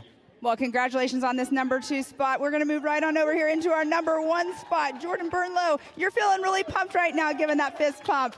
So give us your true feeling of how you feel right now. Oh, the true feeling is this is a dream. This is my second year in pro buggy or off-road racing, and this is all we care about. This is all you work for. My dad does not stop talking about all we want to do is win Crandon, and we won Crandon. Well, congratulations. You have a lot of supporters behind you, and here you are, number 1 on the spot. Yeah, most importantly, I want to thank my family, our friends, everyone who helps us get here. I mean, dude, Billy, he's helped me all the time, but I want to thank our sponsors, Procar Indoors, Quality Contour, J-Spec Race Prep, Drink Hydropower, and everybody who helps us. Awesome. Well, let's give it up one more time. You guys get your photo ups out of the way. Jordan Burnlow, Billy Booth, Trey Gibbs. Cameron and Kim. And congratulations to the top 3 there. Yeah, big race there right there. Congrats, Jordan. Awesome job, man. Certainly glad to see that dream come true for his father as well. Nothing better, right? And to watch your son go out here and win a big race at Crandon. Absolutely. I mean, anytime a father gets to watch his son win is a pretty memorable experience. I mean, I was able to do that with my dad a number of times, and so cool. I remember being a kid watching my dad win, but I'm stoked to see the pro buggy on top. That's all. I just want to say that. Hung on for another one. I think they're undefeated. Every time they've had one of these races, right? It's been a pro buggy up on top. So that's the way that one goes. It is done and out of the way there. We're really glad that Matt Brister, of course, is okay. Time now to shift the focus to the Class 11 cars. Lights are on. Little smoke out of the back of them. The love bugs are ready to make some noise. Still need to clear those podium cars as they get cleared there, so it's going to be a couple minutes. Let's talk a little bit about Baja Bugs, because as you talked about, the history of racing, Baja Bugs goes way back to the 60s and 70s, and these are some of the early race cars of the Baja 1000. So we're stoked to see such a great number of cars here at Crandon to come and represent. There's been a huge resurgence in Class 11 over the last few years, and we've seen them at King of the Hammers, seen them at the Mint 400, seen them at a number of different races. It's just it's fun to watch, but it's also serious racing. Some of these teams have traveled from the West Coast, of course. There's some ringers, so to speak, in the field that we'll talk a little bit about. Cisco Bio for sure being one of them. As you look at the setup, they do have the stock bumpers on the front. They have to retain the stock fenders. Now, I will say that every once in a while, those fenders do blow off those cars, Ken. Yeah, you know what's really cool about it is this is a car that you can build with a buddy of yours and go out and have some fun. Probably 15, 20 grand all in, go out and go racing. Probably the challenge is maybe trying to find some of the parts, but they are bone stock vehicles. You talked about some of the safety that's inside of them aside from that, but they call it the working man's class, and it's one of the oldest and purest of the original classes. Super cool stuff. Absolutely. You said hard to find a 13 millimeter end wrench when you're working on Class 11 cars all the time, because you always seem to be using them and you always seem to be losing them. We had Baja Bugs as kids, and we'd prep our race cars in our garage, and my dad was forever looking for that 13 millimeter wrench. We just couldn't seem to put them back in the toolbox. It's I'm reliving all those moments with things not being put back by my kids. It always, well, a lot of times you leave them in the car sometimes, you know, and you lose them out on the course. But I always look at the negative camber in the rear end of those cars, and it just scares me to death. Well, when they start, it is a swing axle, which means that as the suspension comes up, it rotates in. So when they're laying it down in the turn, what they're looking for is the flattest that they can have that tire, or more straight up and down, so they're making traction and cornering the best. And I can see someone out there being silly with their cooler on top of their race car. That's Bob. The Bob. Bob's your friend. And I said negative camber. I think it's actually positive camber. Yeah, right? That's exactly right. You know, but just not used to saying positive camber. Camber and caster are something for the engineers, not the race commentators. Just saying. Well, in this case. Fired up. They're looking for a green flag. And we have collective breath holding as we get ready for the land rush start. A massive field of Class 11 cars. Our pit reporter, Erica, on the back row, we're told, if you see the car there, it looks like a blue hood and orange front bumper. We believe that is the car that she will be reporting from. Josh Felix is her driver. Let's see if she gives us a report. It's her first time through turn one. I'd love it. You can see it looks like the 1184, the Baja Design sticker there in the front, the BD. green, blue, a little bit of orange. By the way, if you look at all the cars, you'll see that it is mandatory that they all have a co-driver, so this isn't something special here just for their car. So the co-driver, when you're in desert races, you're watching the GPS, you're using the radio, you're giving navigation tips of what's coming from the GPS, you're managing the race car. In short course, you know, you're just kind of sitting there. I mean, gritting your teeth. That's it. Green flag flies. They dump the clutch. Here we go. Class 11. Wow. That's a lot of bugs coming around that corner. If I'm not mistaken, the pink bug is Cisco Bio. His family from Baja, California. He is one of the most famous race car drivers that we have in the field. And he is definitely a huge talent. Lots of wins for their family in all types of Volkswagen-based racing. This is a 1600cc Volkswagen. And look at him carrying the big speed in there. And look at the line that he's running. Why? He wants to keep that momentum up. Can't get out on the fluff, but the last thing you want to do is pull it down. Ooh. Oh, problems right off the bat. One of them pulling off to the outside. But 2, 3, 4 wide. You had a great start right here. We got some battling going on right here. There's no runaway happening, that's for sure. I've got to say, generally speaking, throughout the entire field, the class looks awesome. The cars look way better than they did a year ago. And you're right, Cisco Bio there. And it's Blake Wilkie in second, who you've seen a lot of content from recently. Yeah, a lot of social media following. Yeah, for sure. Always smiling, always having a fun time. We'll see if he's got anything for Cisco, but you know, Cisco is a huge talent in this 1600cc racing.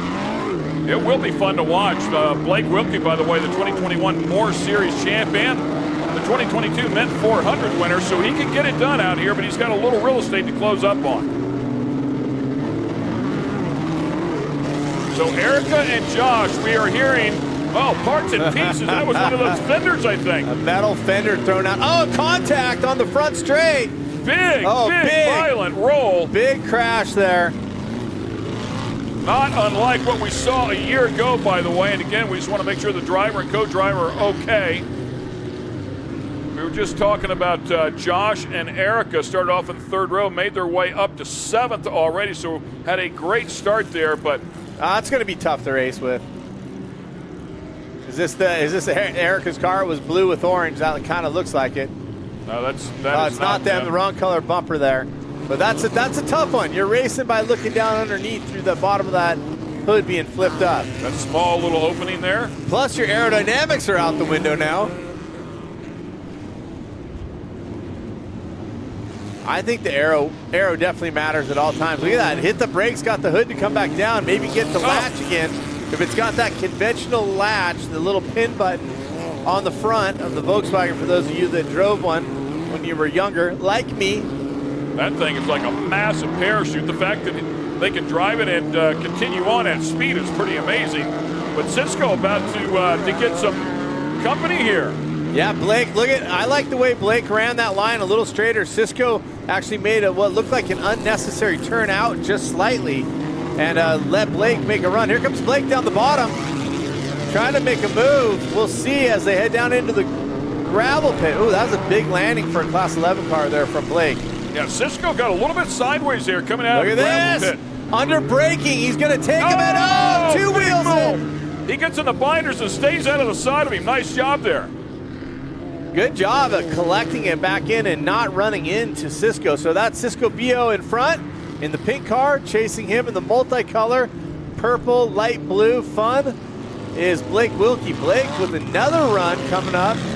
Wilkie's got some speed, no question. He closed up what was probably the better part of 7 or 8 car lengths.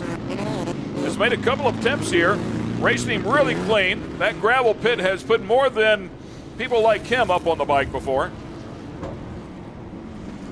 Out into the back of the track, they're racing an abbreviated track, so they cut back and through. And Blake clearly driving it into the turns way more aggressively than Cisco. And look at that. Blake had made some runs. Now watch right here. Blake has a straight line. Watch the straight line from here. cuts back across, straight lines this. You see Cisco turning just a little bit.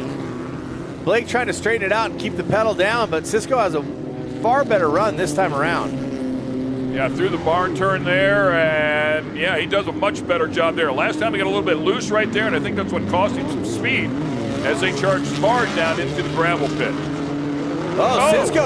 Cisco throws it in, decides not to throw it in that hard in that Fox-sponsored all-pink Class 11. Donnie Donovan, by the way, Michael Steele, Ryan Rodriguez, your top 5. And they're making a run at it. It looks like that I really thought that first and second were starting to gap, but here comes more of the class coming back up on them. So no doubt the spotter's talking to him as well, and I'm sure telling Wilkie, you got to get after it. You're going to have company here. Danny Donovan there. Oh, look at this. Did not have the best set of turns there through Calamity Corner. Wilkie having a hard time getting by, I believe, a lapped vehicle. Still with great runs. You see him having to get heavy braking. He goes down to the bottom, trying to show the front end, possibly to Cisco, but has to get under heavy braking to control it. Blake has some great runs. I think if he can just clean it up just a little bit, he might have something for Cisco. Here he goes again, trying to look for that straight line through this section. Cisco straightens it out a little bit too. Cisco's kind of on the same program. Contact back behind him. These two getting together there. You can see part of the fender, part of the bodywork gone. The Continental back machine. Drives right back underneath him. A good line. You were talking about that before. Goes outside in. Gets a good drive down into the gravel pit. Wilkie wants that so bad he can taste it. And the Continental versus the General Tire cars, orange versus blue. What kind of strap job do you have to do to get your ice chest to stay on top of your race car like that? I mean, you got to be good with the ratchet strap. You think they got cheater bolts in it so it can't fall off? Titanium bolts? Straps are just for looks. Donovan and Rodriguez going at it as well. Wilkie doing everything he possibly can to get around Cisco and has not found the magic yet. Does he give him the NASCAR turnaround sooner or later? Look at this, going to the outside. Drifts it wide, he's got the line. Can he push him out? He does. That's a good old moto trick right there. Take the inside, push him to the outside, and steal the line. And he's got the mo. Now Cisco's got to find those lines that work for him. Cisco coming right back to the inside, has a little bit of a run. They go side by side through turn 1. He's going to have to make a couple turns here, though. Blake's looking for that straight line, but Cisco's got the run. Will he chop him off? Cisco does not get next to him, but man, it was close. A good run. And we'll see. Here comes Donovan. Yep, Donovan's going to show him that wheel. Cisco needs to get on his game. Maybe Rob Mack, who Cisco has navigated for, should be spotting Cisco, telling him where the other cars are. Rob Mack, a multi-time short course and desert champion, for those of you that might not know him. And here it is, battle for second. 9-time short course champ. That's pretty good. Baja 1000 champ. That's pretty good. That's pretty good. Yeah, that's a good one. So clock is counting down here. Cisco. Clock counting down, so we'll see this in, I believe, +1. White flag out, so here we go. Wilkie with a nice size lead right now. Great battle here for second. Cisco trying to hang on. Donovan trying to get around him. Donovan and Steele having a good battle there earlier, so now Donovan trying that same move that he saw Wilkie do. Wilkie looked like he was off for a second there, didn't it? Looked like he was off power. I wonder if he missed a gear, something happened right there, but here comes Donovan. Donovan's going to have a shot at this. On the run. I wonder if something happened here with the gearbox. Did he lose a gear possibly? Donovan trying to close this one up on the last lap, trying to get around Wilkie here for the win. He's got a couple turns to do it here in the barn turn. This jump coming out of the barn turn so violent for everybody, but it's blocker. Lapper almost blocked the situation. Donovan going to the outside. He's got to run. Let's see if he go outside and dive to the end. Oh, big momentum there for Donovan around the outside of the gravel pit. He takes him a little bit wide. Yeah, there you go. I think he should have checked up, gone to the inside, but maybe he's got the run. He's got position now. He has position. He can hold Wilkie wide. Hold Wilkie wide, and this win is yours. Right back at it. Look at Wilkie trying to push him down. He knew what was coming.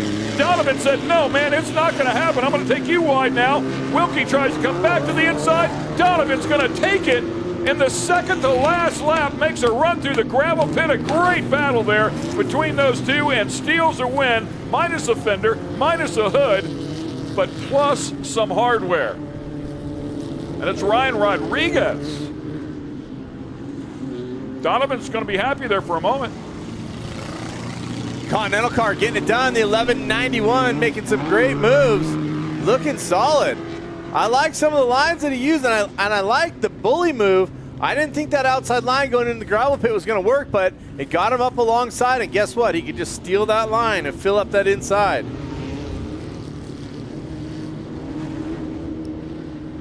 So Rodriguez ends up the winner. Wilkie in second. Cisco rounds out the top three.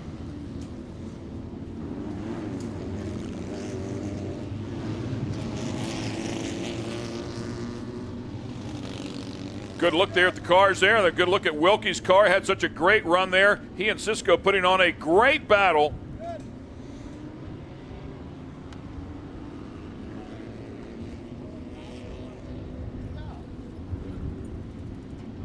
And Rodriguez clearly in a war there, hanging onto the front bumper.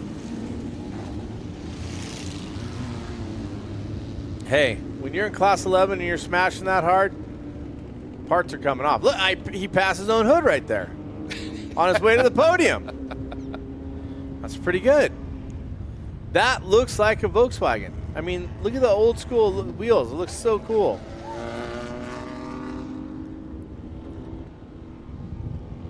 Drivers climbing out here, of course, co-drivers as well. They can hear you now, ladies and gentlemen. Put your hands together for the Class 11 competitors. They put on a show.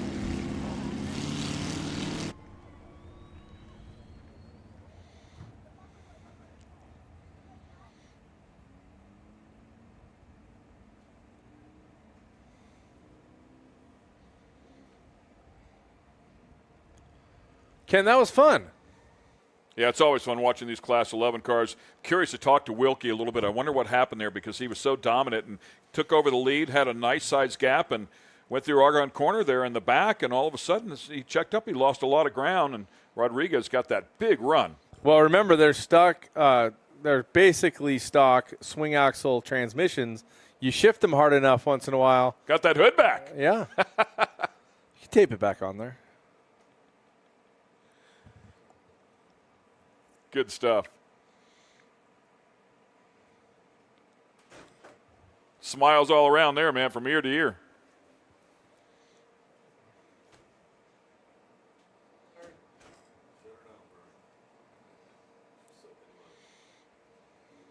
So all the drivers out there head over there to the podium. Of course, we'll get a word with everybody. Should be a good time for sure. Stay with us. We're going to take a quick commercial break, and we'll be right back on the other side. It's orientation day. Welcome to the team.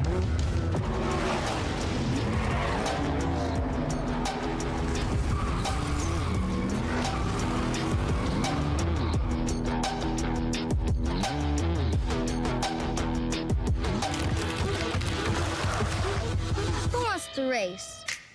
I like this team. Be part of something greater. Toyota. Let's go places. You're watching Speed Sport 1, your home for great off-road racing from America and around the globe. Woo-hoo-hoo! From Ultra 4 to rally. These guys are fighting for the lead. It seems very aggressive. Short course to desert race. Great move there. He is so fast. Whether on 2 wheels or 4, Speed Sport 1 has the off-road action you crave. Look at that move. It jumps to the inside. Speed Sport 1, the Motorsports Network.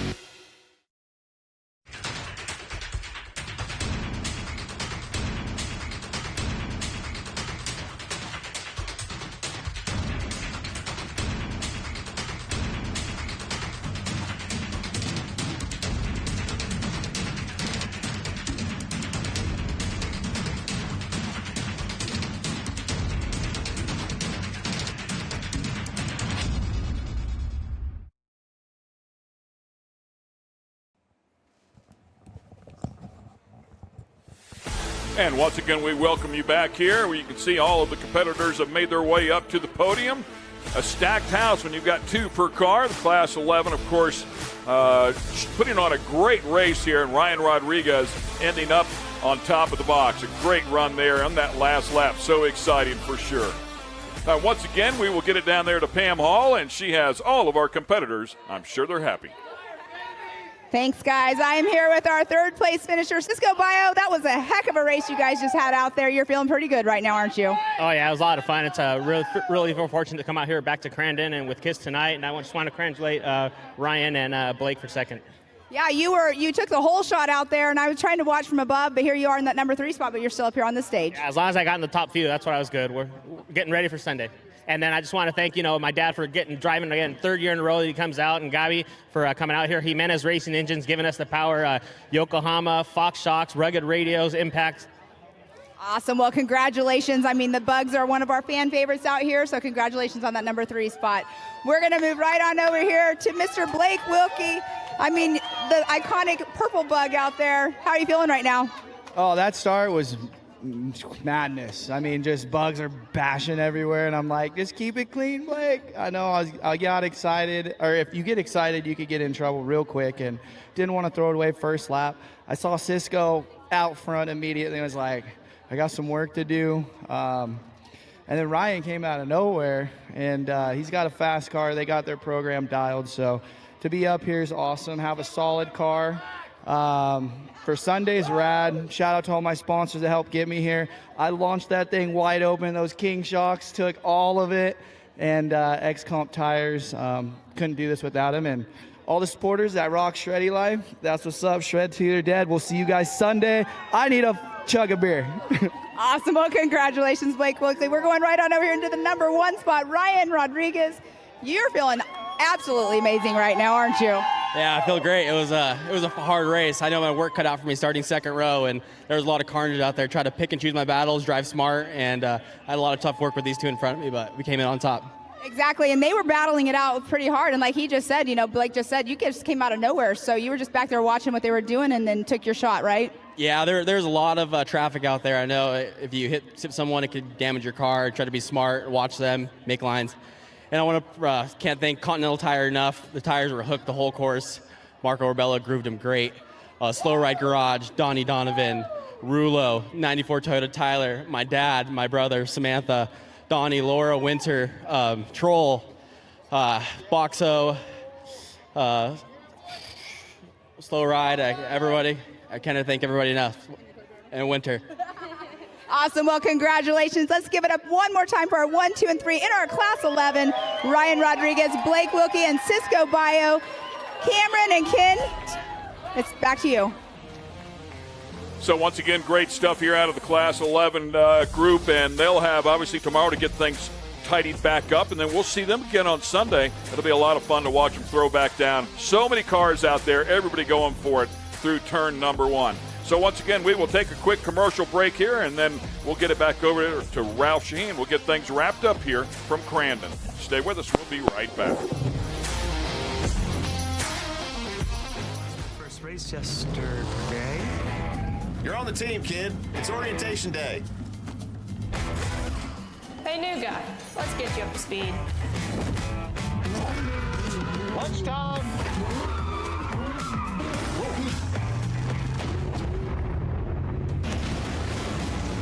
Your workspace is ready. Looks like you got a corner office. Be part of something greater. Toyota. Let's go places. You're watching Speed Sport 1, your home for great American grassroots racing. It's time to rumble! Whether you're into sprint cars or stock cars, at the line! Modifieds or midgets, down to the low side, we take the lead! Dirt lane models or demolition derby. Oh! Speed Sport 1 has the grassroots action you love. Are you kidding me? Speed Sport 1, the Motorsports Network.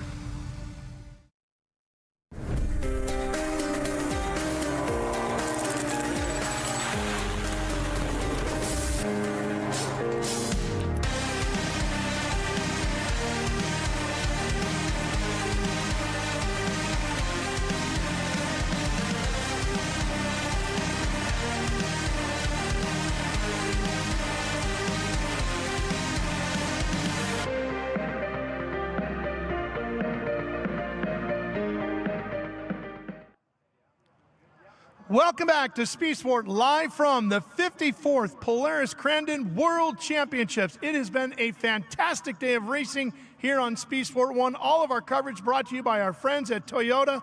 Let's go places with Toyota, and we've gone all around the big house today with some tremendous racing. Speed Sport 1 will be back here again tomorrow at 7:30 p.m. Eastern Time. You're not going to want to miss it. Live coverage of the Ultra 4 machines battling out here at the big house in Crandon. And then Sunday, the day begins at 11:30 a.m. Eastern Time in the morning, and we go all the way through the Red Bull Cup Sunday afternoon. It's going to be a fantastic weekend of racing, all live, of course, right here on the Motorsports Network, Speed Sport 1. We sure hope you've enjoyed our coverage here today. I'm Ralph Shaheen, and as our friends at Toyota say, let's go places. And right now, Crandon rocks, and I'm going to KISS. See you tomorrow, everybody.